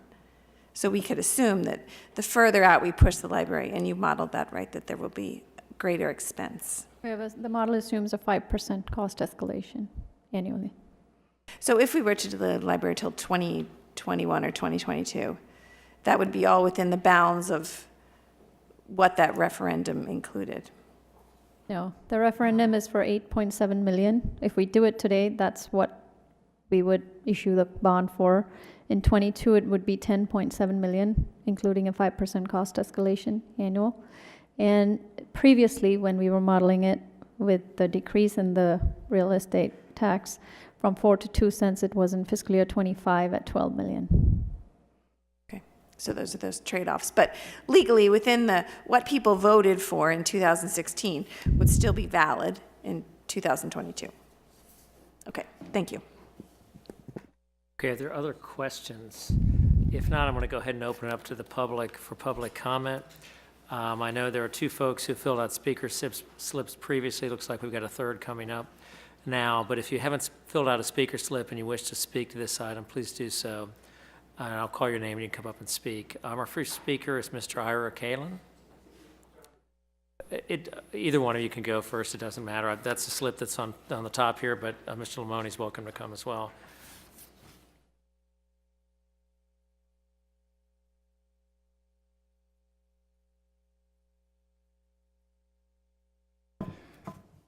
Thank you, Mr. Mayor.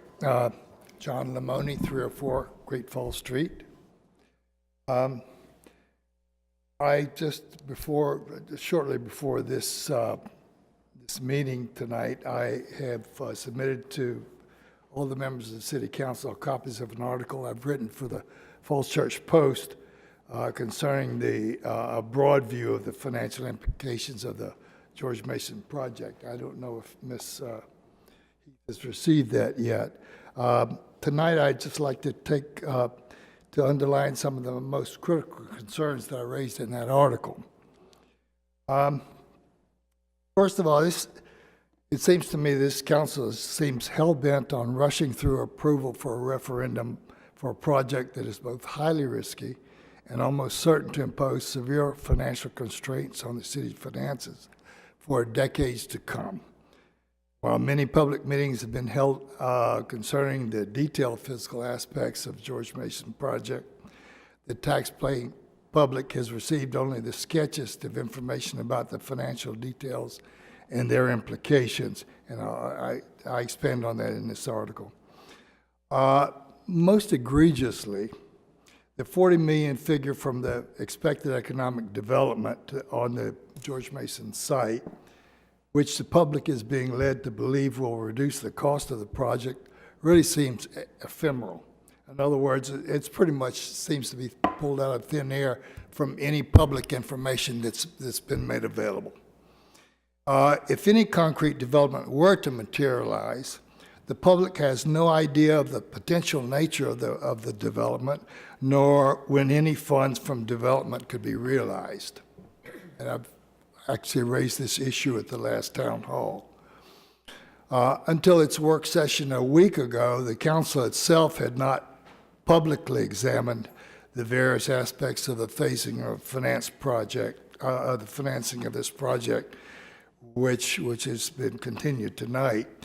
To my knowledge, it still has neither identified nor assessed in a thorough and meaningful way the quantitative implications of the many and large risks associated with it. Now, despite Mr. Shields' comments about the complications of trying to assess the broader impact of this project on the overall city budget, I think this is the critical point that needs to be explained to the public before any decision is made on this project. And I just want to mention, and I saw this line that in the various graphs that we've seen just presented, which is very deceptive because underlying that are some numbers for operating expenditures, and we need to know what those numbers are and what the assumptions underlying them are. I see I've overrun, but I'd just like to make one concluding comment.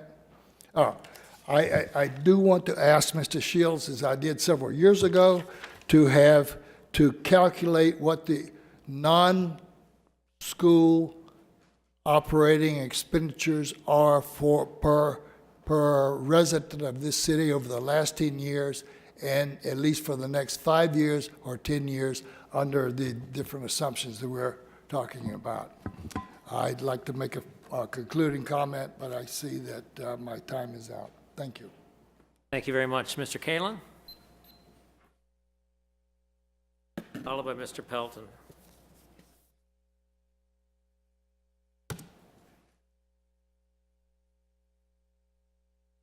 Larry Kalin, 429 Park Avenue, and I'm going to be uncharacteristically blunt this evening. To answer Ms. Oliver's question, I already did that calculation, and it's over $30 million more between the two debt structures, $420 million estimated at 4% interest. As to the Manassas Park Bar, please recognize that Manassas, right after the recession, moved from investment grade to junk bond rating and couldn't even borrow enough money for buses. So that's how severe these mistakes can be. The comments we're making are both for the referendum language as well as for the information that's going out to the general public.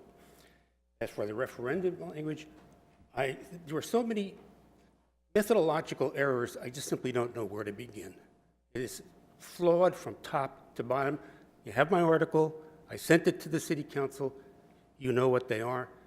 And as a result, the numbers that are produced have a terrific bias to underestimate the cost and make this document and the information provided to the public fundamentally an advocacy piece, in-your-face advocacy piece, because the costs are wildly underestimated.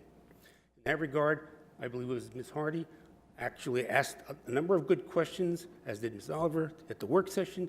You've done no stress testing. Nothing that we have seen indicates what happens for each one of the scenarios if you run into the delays, cost escalations, or interest rate changes, and you haven't priced out the option of prepaying, which, depending on interest rates, has to be factored into the interest rate of the project. None of that has been done. The debt service issue I just talked about, really difficult. And to Mr. Lamoni's point regarding city expenses, if you assume revenue goes up at 2.5% and school costs go up at 2.5%, number which I could already have done, I did the numbers myself, pounding away at my computer using public documents, and I came up with a conservative number of 3.5%, not 2.5% for school costs. You have all the information in front of you, and I have to go through the computer to get it, and I can do a more accurate number. It's sort of amazing to me that this could happen. And as a result, what will end up happening, using those assumptions, at some point in the not-too-distant future, the city will have no budget at all. That projects effectively a zero city budget because it's not factored in to the modeling. So, I mean, again, it depends where you want to go in terms of the depth of knowledge. I'll be glad to provide any information I've done on my own, which I think in some ways more obvious. And I have to agree totally with what Mr. Lamont said. The public needs to know what all the costs are, not just CIP. And Wyatt, forgive me, but you seem to have a chokehold on information regarding operating costs. It's not that hard to model. It's not that bad. If you could make the simplifying assumptions that you did that are in the budget, in the referendum document, you could easily do the same, or reasonable assumptions to make it understandable. The public has a right to know what those numbers are going to be before they commit to the $120 million. That's a sine qua non for proper governance. One more point, and it's a point I wanted to raise with you, Ms. McCroskey. You stated regarding the language on the referendum, you look for ways for seeing how the issue of the Mount Daniel resources could be done, but there's language that had to be the way it is. You have to use the money for the specific project, even if it doesn't go forward or is extra money. That really is not the issue. That was never the issue for the Mount Daniel. It wasn't a question of the way it was drafted. That drafting makes perfect sense. The issue was, and this is nothing new because I've talked to Mr. Shields about this a number of times, the error was issuing the bond before we had the permits from Fairfax.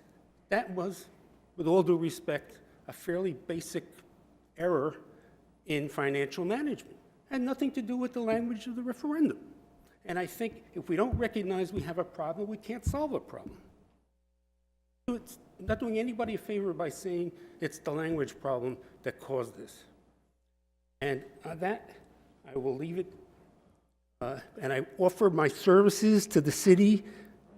Did financial projections for 10 years for a multi-billion-dollar organization, multi-currency, and multi-structures projections on these. I'll be glad to assist to the extent that I possibly can. Thank you. Thank you very much. Our next speaker is Eric Pelton. One last thing. Don't give up on your request for the stress test. These are critical issues. Don't take no for an answer.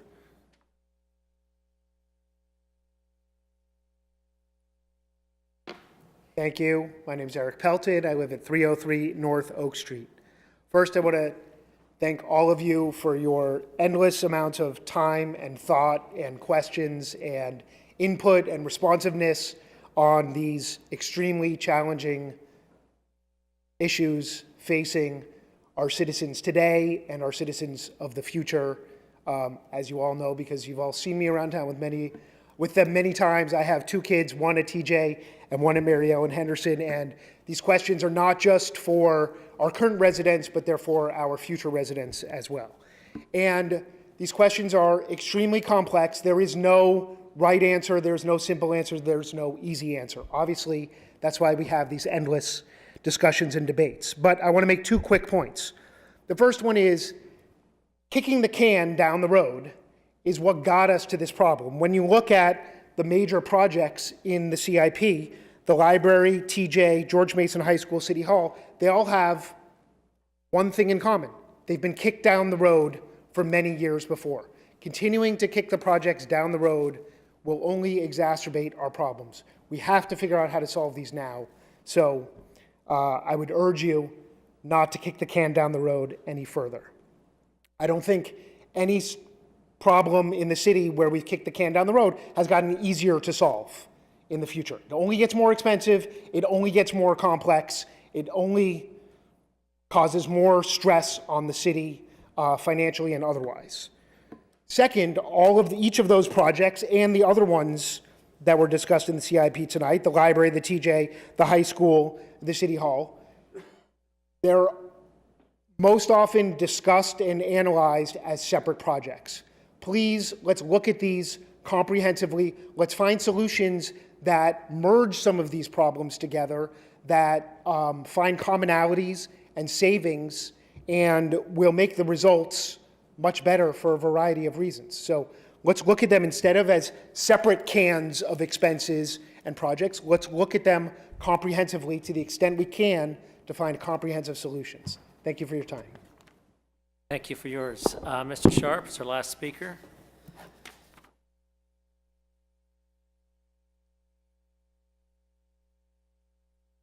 Thank you, Mr. Mayor, members of council. Kieran Sharp, 408 Southwest Street. As you may recall, I approached the council some weeks ago with the idea that the way that we were looking at the fiscal stress that's on the city was not perhaps as appropriate given the changes that have occurred since the financial crisis. I would just reiterate that there are new standards for gauging the city's debt capacity that have to do with that financial crisis aftermath. You should be looking at the Conference of State Bank Supervisors summary of how those changes have come about and why, and that the bond rating agencies are not the be-all and end-all that they used to be. The customers of the bonds now have to look more closely at the underlying capacity of the city to carry its bonds, and that calls for looking at income of the residents, calls for looking at the property values, and not just at the total amount of debt. So I think it does behoove that you look at the possibility of using 30-year bonds for all of the projects that you have. Yes, cost out the full cost of doing that, as Ms. Oliver has recommended, but also go and look at the year-by-year costs and bring that down to a tax rate implication as you look at the year-by-year way that works out. I do want to compliment you on making very good progress on the being able to achieve the campus project over the last couple of years since we had that 2015 RFP that was really reaching too far. And the reason that we had to kick that down the road, another time period, was that we tried to reach too far at that point. You have scaled back or at least the proposal is to scale back the capacity of the school from a flat 1,500 now to 1,200 seats at the high school. There is no expansion of MEH included in the project. There is no central office included in the project. And so the scale is much more achievable than it was previously. Also, I want to point out that the commercial sale estimate of 4.3 million may be too low, 4.3 million per acre.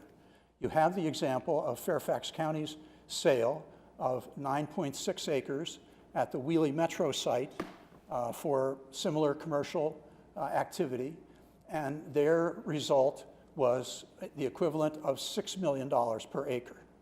And that was settled in 2014. So I would ask that you, again, take a look at those experiences that you have that are solid. There is solid evidence for a higher number on what you can achieve with the commercial sale. Thank you. Thank you very much. That's our last speaker. If there's anyone else in the audience who wishes to speak, please come forth now. Seeing none, the matter is closed to the public and with council. Council comments? Anyone have any comments they would like to make?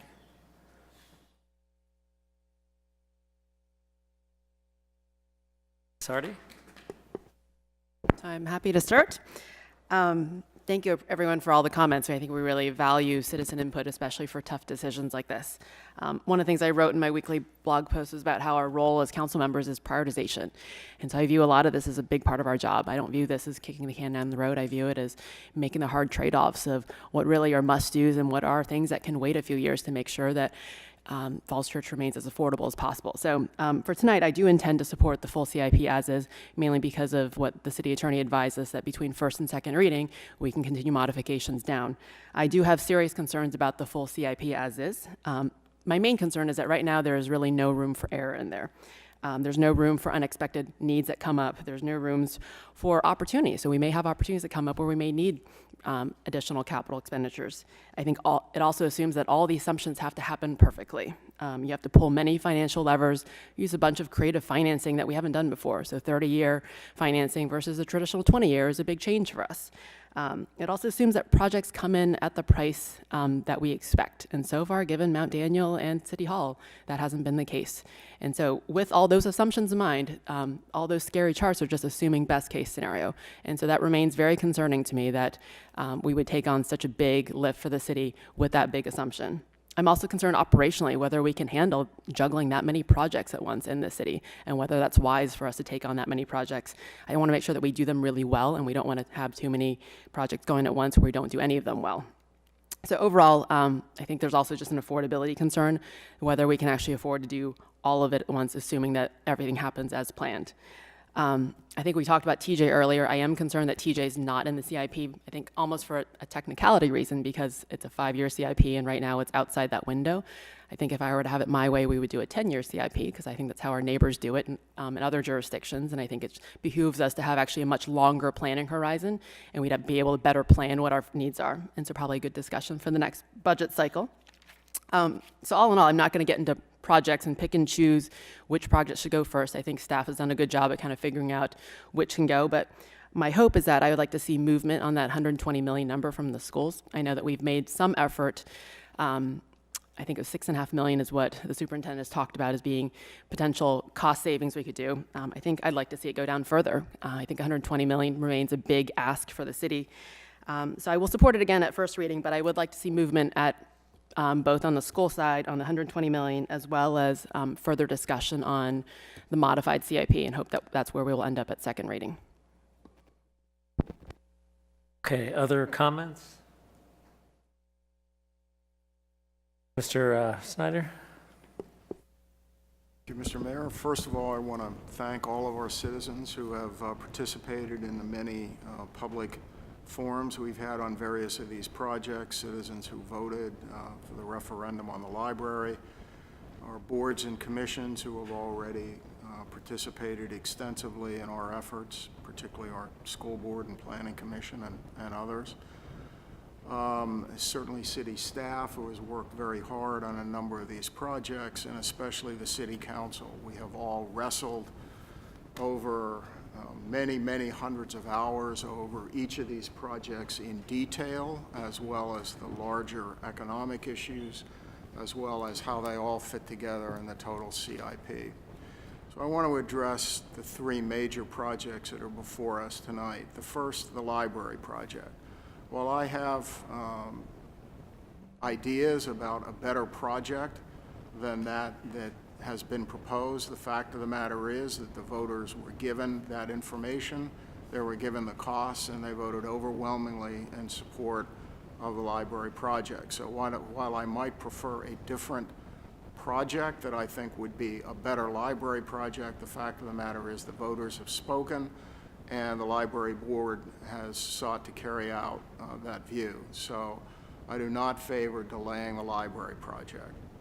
Secondly, on City Hall, I believe there is a great sense of urgency about safety. We need only be reminded of the importance of safety in this era of unlimited access to unlimited firepower, as Alexandria experienced a couple weeks ago. Courthouse violence is not unusual, and that simply has to be addressed more effectively in City Hall than we are today. I've never voted to slow down the City Hall project and don't intend to now on that basis. There are elements of this project that I personally don't like, and elements that I think that have been dropped that I think should be in there, but the fact of the matter is we have to move forward on that project as well. The third, of course, the big project is the schools. The schools have come before us. They've done their estimate. They've come forward with a proposal, which is in the $120 million range. On the other hand, there are questions about the affordability. I believe that ultimately it's our citizens who have to make that decision, so I favor moving forward with that project to deliver it to the hands of the citizens with all deliberate speed and information. I take with great concern the financial issues that have been raised, but I think the citizens are ultimately the ones to make the decision as to what kind of school they want, and they are the ultimate arbitrators of what's affordable. So for all those reasons, I think all those three projects need to be moved forward so that we get the schools to the voters with as much information as we can possibly get to them. Not only the information we've been able to develop so far, but new information that can become available. I do take issue with those who argue that this has not been a public process. I've literally sat through hundreds of hours on this school process. In fact, we had to change direction in large measure because we were forced under Virginia law to have basically a closed-door approach in the RFPs. And so we made the collective decision that we needed a more open approach, and we have followed that approach. Our city manager has repeatedly outlined, in I thought quite clear fashion, what the financial aspects of this project are. And I'm sure that as additional information, including requests made tonight by our citizens, they'll develop information. It will be made available as soon as possible to our voters so that they can make as informed decision as possible this coming November. In each case, in each of these projects, we have major points of our citizenry, boards, if you will, and others who have strongly urged moving forward on these projects. I think it's appropriate to do so, especially with the school, and to deliver it into the hands of the voters as soon as possible so that they can make the decision. In the school project, my one absolute line has been that the voters have the ultimate say because of the significance of that project. And I believe now that further delay beyond November is not productive, and that the voters should be able to have their say on that school project. So that outlines my basic approach. I'll vote in favor of the full CIP. That said, I would like to see some reductions, and I'd like to see us keep working on those, whether suggested by Councilmember Hardy or some of the suggestions the city staff has put forward about some of the minor projects that can be postponed. I do, though, as I looked at the list of projects, including support for the firearms facility for our police and others, that it's difficult to see how any of those can be really postponed. And I'll be interested in working with the schools to see what we can do to postpone their various projects. I think we need to make this as affordable as possible, but we all know the big project here is the one that relates to the new high school, and I believe we're to the point where further months-long, years-long consideration by the council will just be dealing with theoretical issues. What will the voters accept? What won't they accept? I think we need to deliver this project to the voters in the context of the overall CIP, and I think November would be a reasonable time to do that. So those are my basic views on the CIP at this point. I'll vote again to move forward with a full CIP, but I do want some additional cost savings, perhaps some of those proposed in the city staff, but not the delay of the library. I think the voters have spoken on this issue. I'd like to see some additional cost savings in City Hall, but so far I've not been able to achieve that, and I do not believe we should delay the City Hall project for the reasons of safety. Finally, I believe that the school project, the GMHS project, ought to be presented to the voters in November and let them make the final say as to what kind of school they want to have and what they want to pay for it. Thank you. Thank you. Other comments? Duncan? Thank you, Mr. Mayor. Just briefly, I think we have great potential to achieve the full CIP at a price that the community can afford. As I've said before, plan to vote tonight for the full CIP with the $120 million school in it. I do think it's, when we get to the point where we're discussing referendum, it's obviously our obligation to, present other scenarios, the sort of doomsday scenario that, we're not able to sell the land, or, I don't know, just things go south, is one that, the sort of Compton, bankruptcy route, I suppose, is one that does need to be, presented to the voters. The modified CIP is another vision. I would, over the course of the next month, like to bring up some of the ideas that I put forward that I think would help us mitigate the costs. Assumptions that are not, as the manager indicated, included in the models, because you don't really try to go into, kind of the real life that we live. I mean, we spend things, we budget, we raise taxes, we try to hold taxes steady. We have a battle every year, and I know it's hard to model that, but I think there are some levers out there that we can pull, that we need to try to explain to the community, that we, at least I, and I think others up here, would try to pull from a year-to-year policy making sense to make the full CIP affordable. So that's all for now. Thank you. Other comments? Ms. Oliver? Like my colleagues on either side of me, I am going to vote for the full CIP tonight for 3 reasons. One, we have been talking about the school for a really long time, and it's been a very difficult process, and we do need to make a decision. And the best way to get to a decision point on July 24th is to vote for the full CIP now. And that gives us the flexibility to cut it, where if we did something else at this point, we wouldn't be able to modify it. Another reason that I want to vote for the full CIP now is that I feel very strongly that the City Hall projects and the library project should go forward as originally scheduled. And one of the points that I'd like to make about the library project is that the library board started with their ideal of what they thought would be a really great library for the city. And that was several years ago, and they were told, guess what? The city can't spend that much money.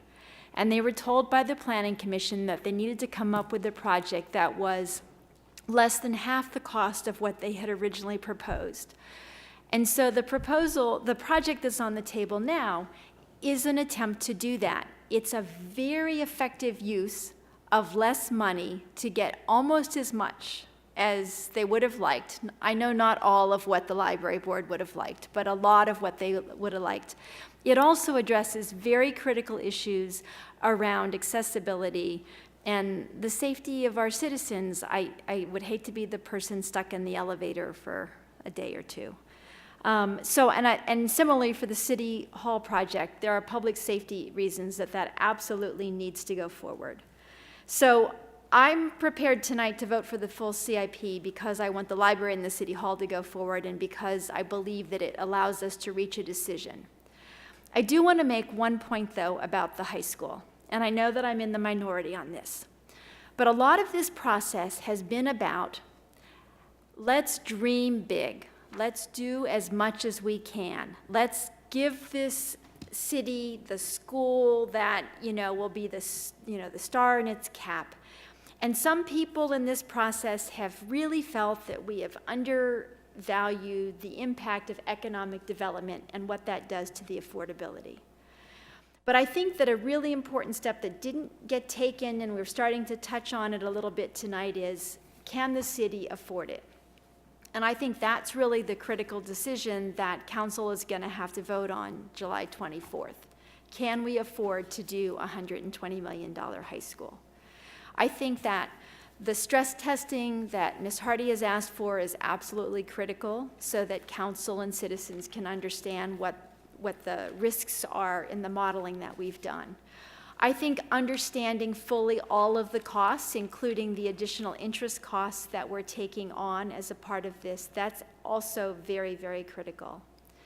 And I think that as a city council and as a school board, we have been reluctant to take on the approach of what can we afford? Let's see how much school we can get for that. But nonetheless, if we vote tonight to move forward with the full CIP, we will reach a decision point on July 24th, most likely. And I think reaching a decision and going forward, either with a modified CIP, as the city manager has proposed, or modified CIP that reduces the funds which are allocated for the high school, or a full CIP that says we as a city are prepared to stretch for this. I think that decision point on July 24th is important, and so that's where I am tonight. Thank you, Vice Mayor Connolly. Much of what I wanted to say has already been said by everyone here. But in response to Mr. Pelton's request that we look at this as a whole city, I've been thinking about this a lot. How do we look at this as a whole city? Because they are discrete projects. And it occurred to me over the weekend that my son just graduated from George Mason High School last week. And when he was little, we used to go to Story Hour at Mary Riley Stiles Public Library. And it was the very first building that I ever knew in Falls Church. And one of the books that he loved to read at Story Hour was I'm Going on a Bear Hunt. Many of you probably know that book. And they're going on a bear hunt, and they're going they run into a bunch of obstacles. And if they see a river, a rushing river, you can't go over it, you can't go under it, you have to go through it. And that's how I feel about the CIP. We've looked at it so many different ways. I've been on city council for almost exactly 3.5 years. And I feel like these are the same things we've been talking about before I was here and through my whole term thus far. And there's no way around it. We can't go around it, we can't scrimp, we have to just go right through it and do our very best as a community to stick together, and it's gonna cost us some more money, and there's some risk involved, and we have some really good plans. So I am gonna support the full CIP tonight, and I hope that as a community, we can all come together and go through it. And it's not gonna be easy, and we know that. It's taken us 3.5 years to get to, or more than that, to get to this point.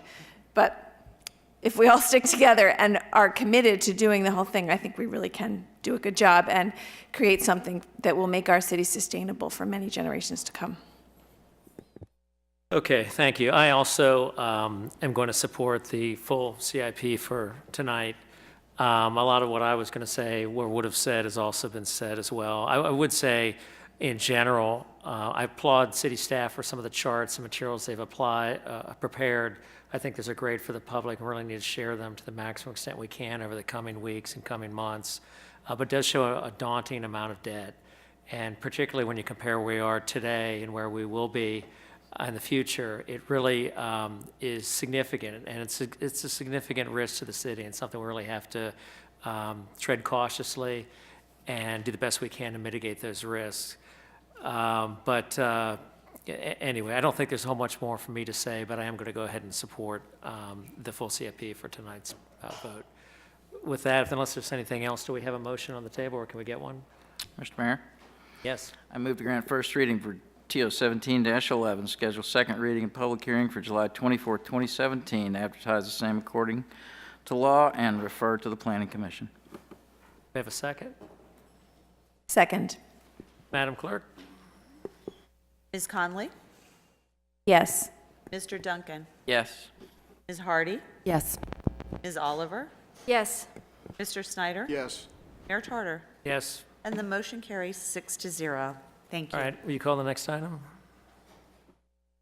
Yes, we have TO 17-12, ordinance authorizing the issuance of general obligation bonds of the City of Falls Church, Virginia, in an aggregate principal amount not to exceed $120 million to pay costs incident to constructing, expanding, reconstructing, equipping, and/or re-equipping in whole or in part a new or renovated high school and a portion of a middle school, and requesting the Circuit Court to order a special referendum election on the question of whether the issuance of such bonds should be authorized. Council, this is a referendum ordinance that you saw at work session. The primary changes that have been made were discussed at that time. First, the mention of the possibility of funding other school projects has been eliminated, so that it refers now only to the new or renovated high school and part of a middle school, and the middle school is included because it's going to be affected by construction of the high school. We also deleted the or reference. We had and or the middle school, and as was pointed out, we wouldn't be doing just the middle school, and therefore it now includes both at all times. I will note that it has the $120 million figure in there. I would also note that if you look at it's line 178, paragraph 11 of the ordinance, it provides that this ordinance that you are adopting today becomes effective only upon voter approval of the referendum. And so therefore, you would not, this ordinance authorizing the bond issuance is not effective until such time as the voters do approve the amount of the referendum. And then finally, I would note that although that would effectively authorize the issuance of the bonds, there are a few matters such as the actual interest rate that would have to be approved by City Council prior to issuance. And so that would be done by referendum, and this would come before you before any of the bonds are actually issued. So if there's any further questions, I'll be happy to answer them. Okay, questions? Ms. Hardy? Thank you. Thank you, Ms. Croskery, for tightening the language. I was concerned about that kind of blank check comment in the version that we saw before. Two kind of broader questions. So one, if we authorize or at least pass at first reading kind of the 120 million language as is, how do we make sure that there's still competitive pressure? So when we actually get responses back, how do we actually, knowing that we're going to put on the ballot for people to vote for 120, how do we ensure that we actually get responses that could come in lower? Well, I would think that that pressure comes from the fact that you haven't awarded a contract yet. And so the bidders you would not be awarding a contract except to a bidder, the lowest bidder who's providing the services that you want, so that they would, that would be the competition among the various bidders. That's where that would have to come from. Seems like there would be very little downward pressure if they know that you're going to be willing to bond 120 million. Everyone's going to come in at 120 because there's no reason for them to accept less unless they want to make sure they get the bid. Anyway, just a general concern that if we actually want to see something lower, like I mentioned earlier, that we think that there's more room to adjust the school program further based on the benchmarking we had seen from Perkins Eastman. I'm concerned that we're going to say 120 is what we're going to go with, so we're not going to make further movement there. My second question is more of a comment that we had gotten from a citizen about how to really express the intent that at least the council currently intends to develop the land and defray the cost. That's clearly a huge part of the financing plan, is to get the 40 million and use that in reserves in the financing. I know that we don't want to put that language in a bond referendum per se, because it doesn't really fit there. Is there a way to kind of include the intent of that so that it's clear for voters that that is part of the intention of how we plan to finance that big cost? Well, I think that's the best way to do that is just getting the public information out about what is planned for the financing of this, and get, statements out that note that this is part of the plan, is to help mitigate the effects of the large amount of bond issue and debt by getting development from the on the private portion of the property, the portion of the property that could be used for private development. As we noted, although I don't recommend it because you don't know for sure what's going to happen in the future, you could put a whereas clause in that stated that whereas the city intends to defray some of the costs of the bonds through the use of private development on a part of the property. And that wouldn't obligate us to do it, but... That's correct. It would just be a statement of your current intent. Other questions? Now I'm going to open it up to the public for comment. Is there any member of the public who wishes to speak to this matter? Seeing none, the matter is closed to the public. Are there any comments? Anyone have any comments? Mr. Snyder. Mr. Mayor, just a couple. I think it's pretty well documented at this point that the quality of our schools is a reason why people want to move here in many cases, and why our real estate values are high compared to other areas. And it's because generations before us, including Lou Olam and others, have been willing to sacrifice in order to create and then maintain the quality. I think we've consistently done that in our operating budgets as we've maintained high quality of education. What concerns me now is statements along the lines of we're starting to lose competitiveness with other jurisdictions in the region because our facility, particularly our high school, is in so much need of drastic work of one kind or another. So that's one thing I wanted to put on the record, something that I've heard. The second thing that I've heard superintendents say, I think on the public record, that at least one teacher is leaving because of the facility. I think when you reach a point like that, you jeopardize the fundamental quality of the education system, and I simply can't allow that to happen. That's not consistent with what this community was built on. And I very much would like a more affordable, if you will, school, and we'll constantly push for that. But I see no option but to move forward on this, and then let as I said, I'll vote for this because I think it's entirely appropriate for a project of this size to be in the hands of the voters to make the decision. And so I support doing it for those reasons. Thank you. Okay, other comments? Vice Mayor Connolly? I would really like to thank the staff and others who have worked so hard to get us to this point, to be able to get this referendum through first reading. About a year ago, we were really kind of lost. We had decided that we were not going to go through with the joint PPEA process, and we weren't quite sure how we were going to get to this point. So there has been so much work that has gone into this process in the past 12 months. And I would like to commend a lot of people for the work that has gone into this. City staff and school staff, city council members and school board members. And the fact that we're here tonight, I think, is a great thing. Part of the report that the school board gave us is a history of the project, and it goes back to 1949, which might have been the first referendum in Falls Church history. And the voters approved a $700,000 bond to buy the 25 acres, which is a large portion of the land where the school is now. And those people took a leap of faith. As Mr. Snyder said, Lou Olam and others. Lou didn't live here then, but those who did, they didn't know what was going to happen next, and they took that leap of faith. And I think with the plan that we have and the research that we've done and the very public process that this has been, it's time to take that leap of faith one more time. Other comments? Anyone else have anything else? I guess I just have a few things to say. One is it is my intention or desire to have the 10 acre of development. I think it's really critical to be able to make this project affordable. Whether it ends up in precatory language or not, that is my intention at this point to work towards that goal. I think that it can be very successful commercial development. Not just to defray the cost of the school, but also to provide an income stream for the city in terms of tax dollars for many years to come and create an exciting sense of place here in the city. So I'm excited about the possibility of 10 acres of commercial development, and I think it's important for this project.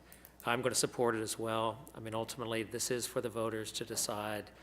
And to that end, over the next weeks and months, there'll be much more information available and much more opportunities for the public to participate in this process. So the kind of information people saw today about the CIP, the analysis, the fiscal analysis, the financial analysis, we will continue to build on that so that we can provide as much information for the voters to make an informed decision when this referendum comes forth in November. So you have that commitment from council. So anyway, that's all I've got. Does anyone else have anything else, or should we go ahead and get a motion on the table?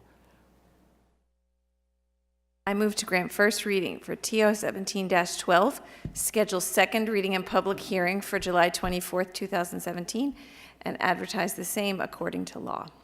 We have a second. Second. Ms. Hardy on the second. We call the Just a quick question for the city attorney. The kind of language that Councilmember Hardy was talking about, can that be added at second reading? Yes, it could be. Yes. Ms. Conley? Yes. Mr. Duncan? Yes. Ms. Hardy? Yes. Ms. Oliver? Yes. Mr. Snyder? Yes. Mayor Charter? Yes. Motion carries 6-0. Thank you.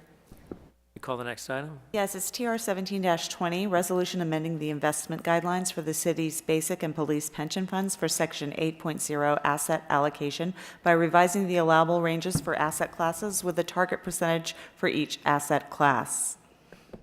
Mr. Shields or Ms. Messner? Good evening, Mayor and Council.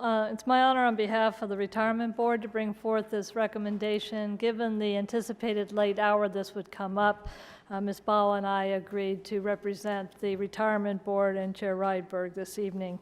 The recommendation is to do a revision to the investment policy, and you can see that at line 43, so I'll just highlight the changes and then be available to answer any questions. At line 43 under domestic equities, the recommendation is to reduce that from 55% to 52%, 3% down, splitting that across large, mid, and small by 1% each. then the equivalent 3% reduction would be increased to the real estate 3%, and then the allowable ranges are correspondingly adjusted. This is to increase asset class diversification and minimize risk on the returns for the pension, basic, and police funds. And the retirement board would implement this changes based on your action to the overall investment policy. And with that, staff and the retirement board recommends approval of this resolution. Okay, are there any questions for staff? While people are contemplating that, is there any member of the public that wishes to speak to this matter? Seeing none, the matter is closed to the public. Are there any comments from council? Would anyone like to make a motion? Mr. Mayor, I move to adopt TR 17-20. We have a second? Second. Okay. Any further discussion? Madam Clerk? Ms. Conley? Yes. Mr. Duncan? Yes. Ms. Hardy? Yes. Ms. Oliver? Yes. Mr. Snyder? Yes. Mayor Tarter? Yes. Motion carries 6-0. Thank you. Okay, let's move on to the consent agenda. Is there anyone who wishes to remove any of the items from the consent agenda? Mr. Mayor, I would just like to remove item number 5. It relates to the Municipal League's insurance pool in case that any of the companies that I work for may have a financial interest. So I'm just asking that that item be removed, and I'll abstain from the vote. Thank you. Okay. Anything else? So do we have a motion, sans item number 5? I move to adopt the consent agenda. With the removal of item 5? With the removal of item 5. Okay. Do we have a second? Second. All right, all in favor? Aye. Can I get a roll call vote? Sure, Some of of these course. guys. Some Of these course, need let's them. do it. All right. Ms. Conley? Yes. Mr. Duncan? Yes. Ms. Hardy? Yes. Ms. Oliver? Yes. Mr. Snyder? Yes. Mayor Tarter? Yes. Motion carries 6-0. Thank you. All right, let's go on with item 5. Is there any discussion about that? All right, why don't we go ahead and get a motion on item 5 then? Mr. Mayor, I move to adopt TR 17-24. Have a second? Second. Madam Clerk, you call roll on this one? It's a roll Ms. call. Conley? Yes. Mr. Duncan? Yes. Ms. Hardy? Yes. Ms. Oliver? Yes. Mr. Snyder? Abstain. Mayor Tarter? Yes. Thank you. Council passes 5-0. Okay. We have, it is 10 o'clock now. It's 10 o'clock when we need a motion to continue, or is it 10:30? Is it 10 o'clock? Why don't we do this? There are a few folks who are going to abstain or not participate in the next item. So what I would suggest maybe is we go ahead and those folks can read if they have any disclosures, disclaimers, and then take a few-minute break for people to just kind of get settled back in, and then we'll reconvene in a couple minutes with Vice Mayor Connolly leading the remainder of the meeting. Mr. Snyder, do you have anything you would like to say before we get on to that item? Yes, I do, Mr. Mayor, thank you. And this is a notice that has been cleared with and provided by the city attorney. My wife and I are the sole owners of the property located at 116 Great Falls Street in Falls Church, which is the subject of item 10E1 on tonight's agenda. Under the Virginia Conflict of Interest Act, I have a personal interest in that item, and I'm therefore disqualified from voting or participating as a member of council in that matter. And I will go beyond that by absenting myself from any discussion and will not be present. Thank you. Okay. I as well have something to read. Prior to being elected to City Council, my law firm and I were consulted about legal advice regarding the potential subdivision of the Snyder property, number 10E1 on tonight's agenda. I have consulted with the city attorney and believe that my participation in rendering decision on this matter may present a conflict under the Virginia legal ethics rules and other provisions. As a result, I'm refraining from participation in this matter. With that, why don't we take a 5-minute break and then go reconvene with this matter.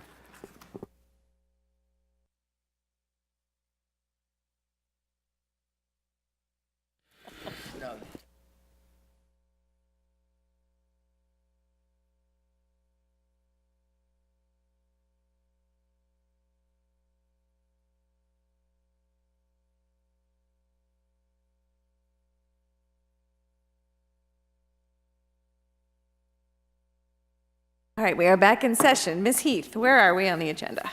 We are on other business, and we have TO 17-01, an ordinance to amend the official zoning district map of the City of Falls Church, Virginia by rezoning a total of approximately 7,508 square feet of land from R1A low-density residential to R1B medium-density residential for a portion of the residential property at 116 Great Falls Street and a portion of the Columbia Baptist Church property at 308 North Maple Avenue, and rezoning approximately 23,842 square feet of land from R1A low-density residential district to T1 transitional district for a portion of the Columbia Baptist Church properties at 308, 310, 312 North Maple Avenue and 103 West Columbia Street. And I'm not going to read the real property code numbers. On application by David F. and Edith H. Snyder and the trustees of Columbia Baptist Church. Thank you. Mr. Shields or Mr. Stoddard, do you have a report? Thank you, Vice Mayor and members of council. Before you tonight is a request from staff for a new first reading on TO 1701. Council had previously granted a first reading at its meeting in January 23rd. In response to feedback from boards and commissions as well as city staff, the applicants have come forward with an amended application including an amended zoning pattern. Because of the changes in the zoning pattern, a new first reading is needed in order to move forward with this, with the latest application materials. It is approximately a 10-page staff report. I could walk through the whole thing, or I could hit the highlights, the changes since the last time. I'm seeing heads nod. Highlights, please. Okay. So I will go ahead and jump to line 116, section heading background amended application. And this section, these next several dozen lines are really intended to highlight how this application has changed in response to boards and commissions. First, zoning at the block level.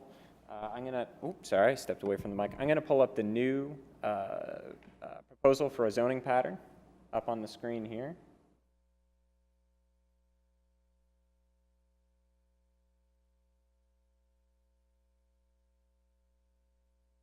So what's being proposed is a relatively simple zoning pattern. For orientation, the highlighter now is pointing to North Washington Street. The properties bounded by the solid black line are the properties involved in the application. What's being proposed is to move through a district of T1. This piece here is what would be changing from R1A to T1. And then this frontage here would be changing from R1A to R1B. So the effect is a taper or a transition from commercial activities along North Washington Street, transitional uses in the first half of the block, and then higher density residential. For comparison, the properties on the other side of the street, most of this blue is townhouse, which allows for a density of about 10 units an acre. R1B, which is what the applicants are requesting, allows for 6 units an acre. So this is a smoother transition between townhouse and transitional than what's there today.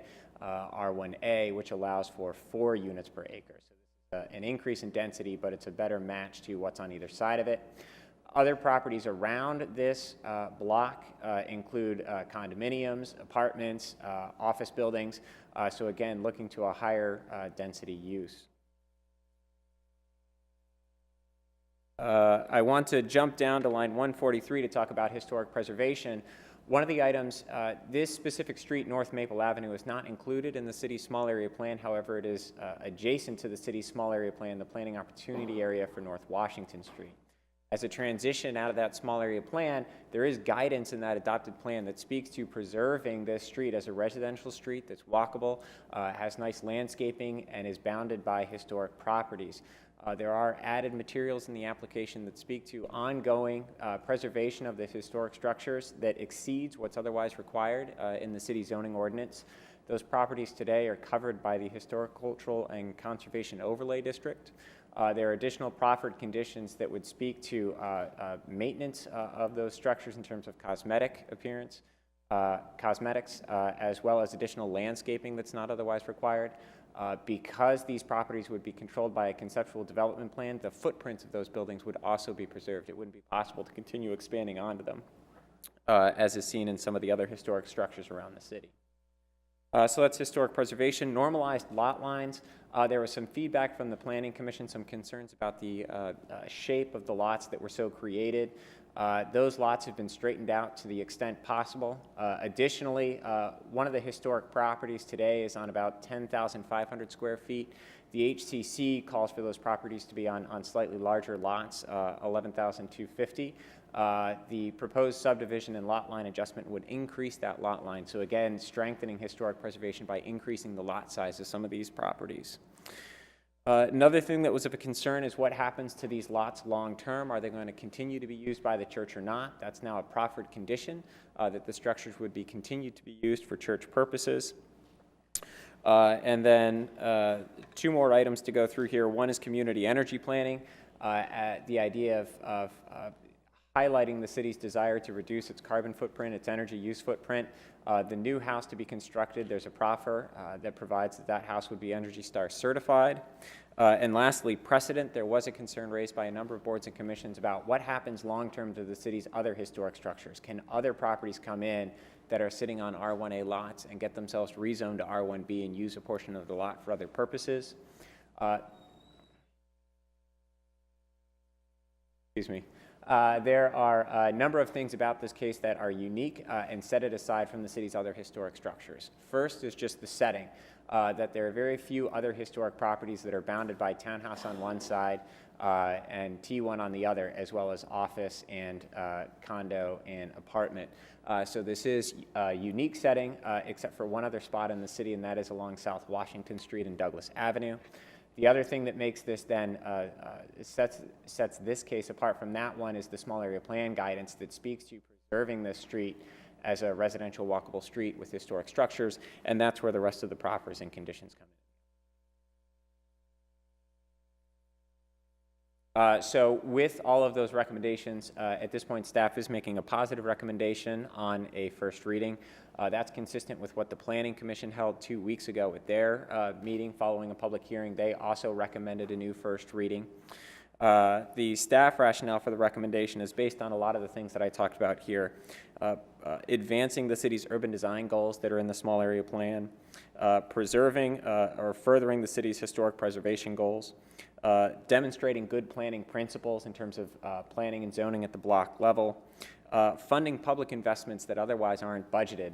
Specifically, the applicants have proffered that a sidewalk could be constructed along the entire frontage of this street on their side of the property. Today, there's a property on the other side of the street with the sidewalk right up against the curb. There is a small segment of a sidewalk here near the intersection with Columbia. However, there's no sidewalk for the rest of the block. The developers would construct that at their cost. And then, I'm sorry, and that is, that's the close of the staff's rationale.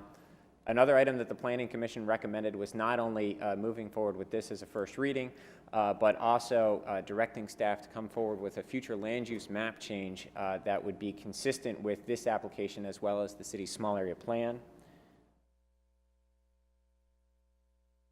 I pulled up the same document twice.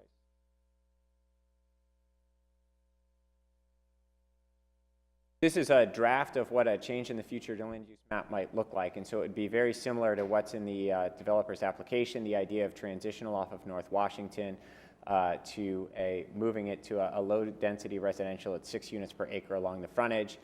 Everything else would stay as it is.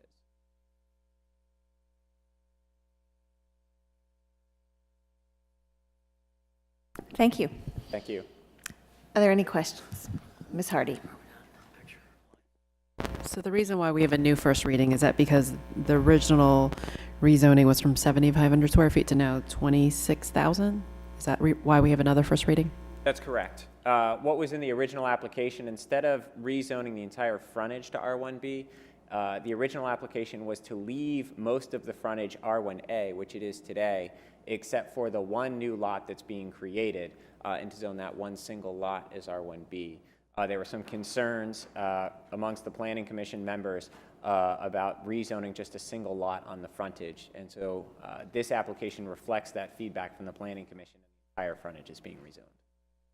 And maybe more of a basic question. So can R1B have historical designation? Yes. So the historic structure can exist on any lot within the city. The HCC, the Historic, Cultural, and Conservation Overlay District, applies to any R1A or R1B lot that has a historic structure on it. In the staff report, I read that there was some precedence in a 2006 rezoning at the adjacent property where the Foxcraft Architects are. Could you talk a little bit more about that? Certainly. This property highlighted here is the Foxcraft property. It fronts onto Great Falls Street. Prior to 2006, this property was planned and zoned for low-density residential. And at that time, it did have a historic structure on it. In 2006, the land use map was changed.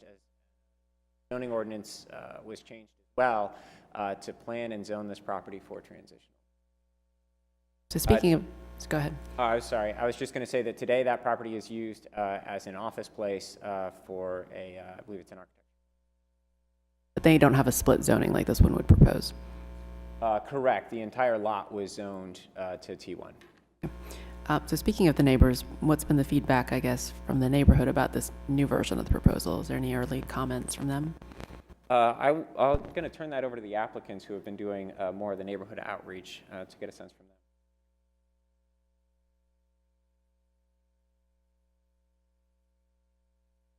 Good evening. I'm Dave Lasso with the firm of Baskin, Jackson, and Lasso, representing Snyder's and the Columbia Baptist Church. To your question about the neighbors, they have been informed. They regularly ask questions, and they're supportive. Their questions are you done yet? So that's really good news for us.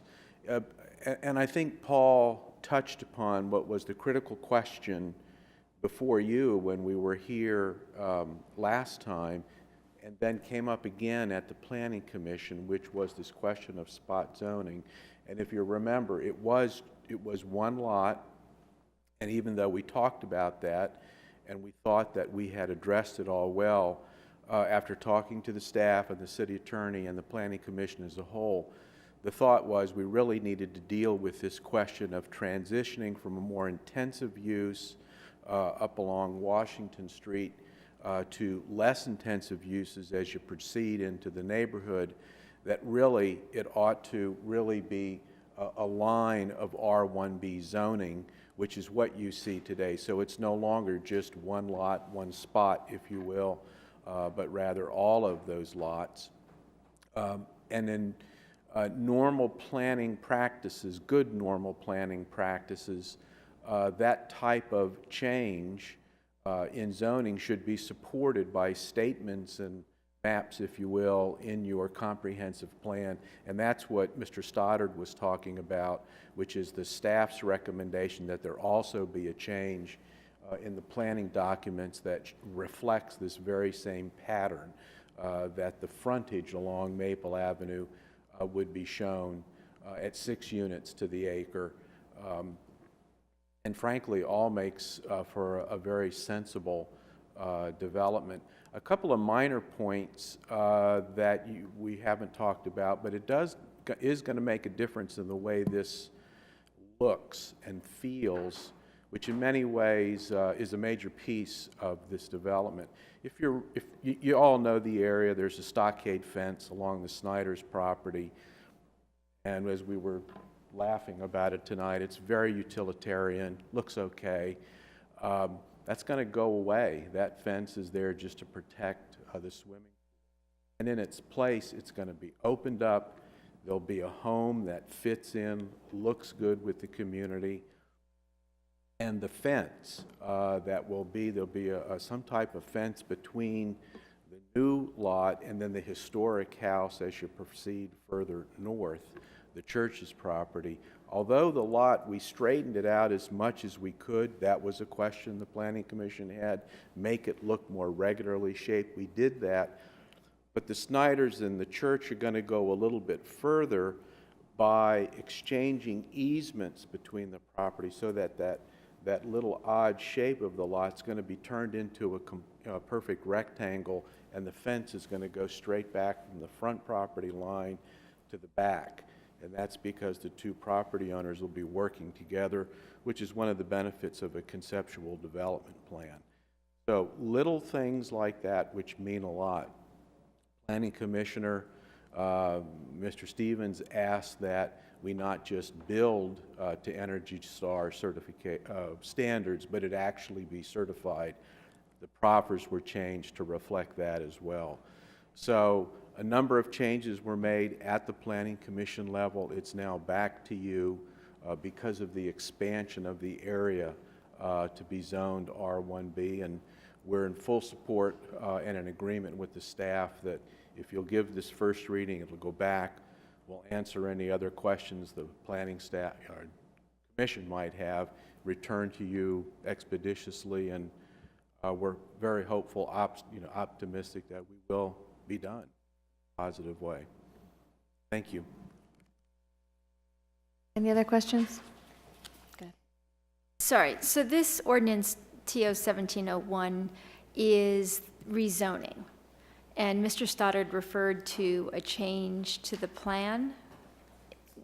Correct. So what's before the council tonight is specifically the first reading on a change in the zoning ordinance, change in the district applications.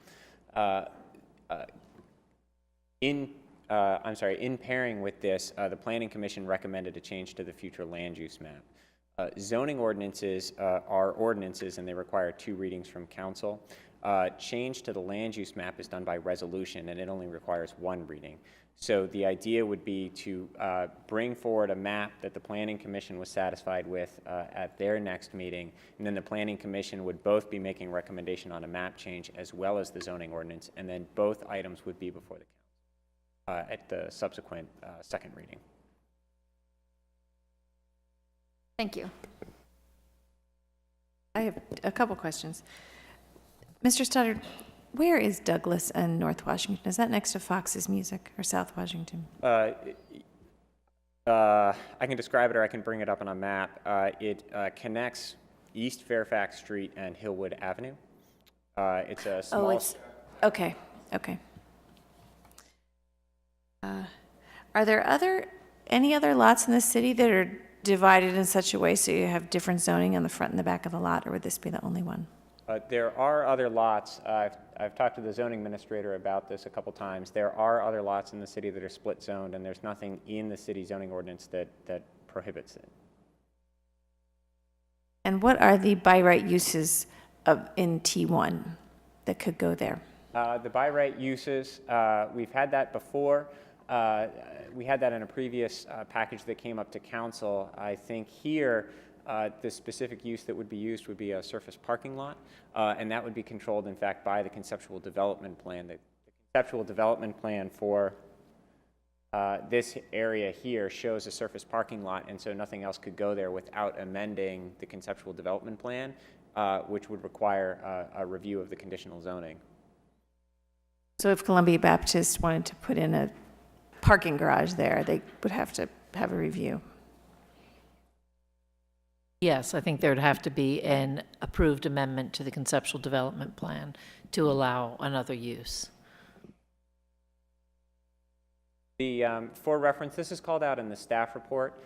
This box, the red boxes here are covered by the conceptual development plan. You'll see it in the plan sheets that the applicant submitted. They also have plans to update some of this area as well. That area is not covered under the conceptual development plan, but it is shown that that would eventually become surface parking as well. Any changes outside that red box would still be governed by the site plan process. This also speaks to a question that came up in previous council deliberations about maintaining flexibility for the frontage along North Washington Street. And that's why the conceptual development plan boundaries were drawn the way they were, that it provides a sense of stability for the North Maple side while providing flexibility along North Washington Street. And then to make that bridge from North Maple to North Washington, what the applicants are proposing is a heavy mix of landscaping along the backs of those historic structures.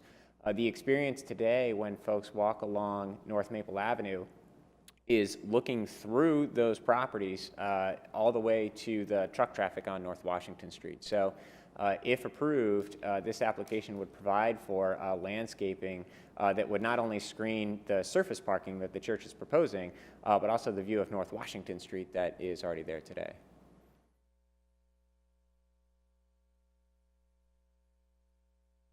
No other questions? Do we have a motion?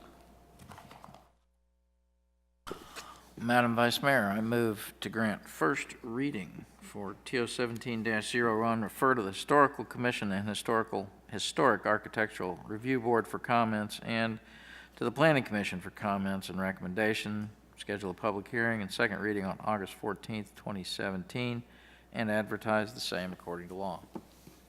Second.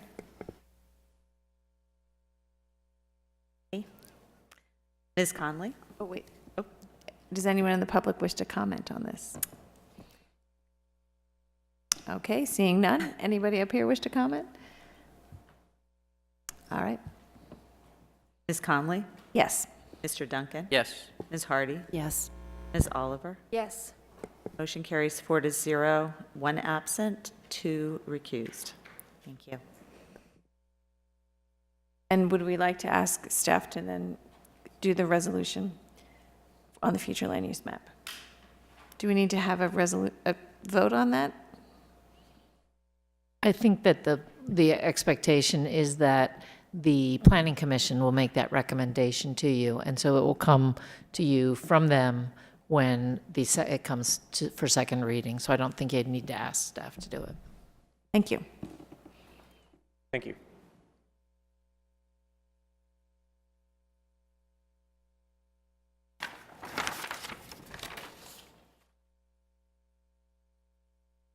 We don't have any business not on the agenda unless anybody has anything.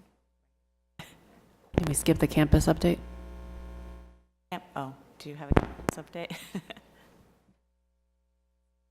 The only thing I would like to put to the council, we're looking for a date to have a public hearing on the CIP, as we discussed tonight, and to give that presentation again in a public meeting, and we'll work out exactly what the format of that meeting would be. But July 13th, which is a Thursday night, is the date that we've tentatively selected. But if over the course of the next day or two, if you have any feedback on that date, or if you all are aware of any conflicts on that Thursday night, let us know. We'll do sort of a scan to make sure that night's going to work for everybody. But that's our thinking right now. So Thursday night in the summer is a concert in the park at 7. Also, I went to a CACT meeting, I think, where they said that they were going to try to meet with the Northwest and Lincoln Street neighbors, and I thought that was the night, the 13th, but I could be wrong about the latter. That would be a long anticipated meeting, which I would hope people would be, Okay. I would hope be heavily advertised. How about the 15th? CACT was going to meet on Thursday rather than Wednesday. It's, I don't think it's a regular CACT meeting. It's a meeting to talk about, with staff, to talk with the neighbors about the street, traffic calming stuff on Lincoln and Northwest. Not sure about that date. Stephanie would know for sure, but it was brought up at the CACT meeting. About the 15th. Well, our thinking had been that Saturdays are actually a bad day for everybody, and weekends during the summer are going to be tough. So our thought is that we're going to shoot for a weekday night. How about the 12th? That 12th's a possibility. That's the joint that's Vienna the night that we're Fairfax. going to Vienna. Solarized dinner. Okay. Oh, that's right. The 11th. So then there's the 11th. That is a school board night, and the school board, I think, ought to have a role in this meeting. Nope, Well, that at won't any work. rate, ought to come to it. Could the Okay. meeting be held for an hour and they push their meeting back? Like the 18th to me. The week of the 18th, we could shoot for. So that, I think, I don't have the school board on the 18th on my calendar. I might be wrong about that. The 19th would work, or the 20th would work. It's getting a little bit close to the 24th. So. Let's have more time before the vote. How about the 18th? How about the 18th? I think the school board takes their summer break earlier than we do. This was an issue last year. So the 18th might be our best bet so far. So we would have a work session on the 17th. Then we'd have this town hall meeting on the 18th. That's a week before your action. That would allow the news press also to report out on it more. We do plan to have a hearing, a public hearing on the 10th again with the City Council, and the Planning Commission also will have its consideration of it on, I believe, the 10th of July. I think it was the 17th, but. Oh, the Planning Commission is the 17th? I think so. That's what I heard today. Oh, you're right. Yeah, that is correct. It would be the 17th, not the 10th. There are no board and commission meetings on the 18th either. There are no. Good. Going once, going twice. 7 or 7:30? Let's just check with the school board and make sure they don't have Yeah, a meeting we will that do night. that. I think they're planning to have 2 meetings a month in the summer, but I'm not quite sure which Tuesdays that is. That was the only update that I would have. I would just note that Campus Economic Working Group will be meeting on Friday the 30th, this Friday. Alvarez and Marcel will be back with the group. They will present a draft strategic roadmap and follow up on the evaluation study. I guess I'd also be interested in some sort of publicity plan right now to get as much word out to the public as possible between now and the 24th of July with those FAQs and any other information that we can put up on the website of the city to be able to say, here's where we are, so that the process is very public. I was thinking that instead of just putting it on the website, because I think it does get a bit lost with all the other information, if we could do like a dedicated blog post or just some sort of email blast. I know we've been collecting emails from people who've been coming, but something that's more of a push than just expecting people to find the information. Thank you. As well as showing up at story hour at the library and concerts in the park and other things.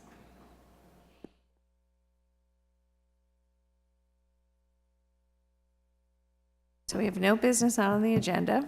Any standing and regional committee and council liaison reports?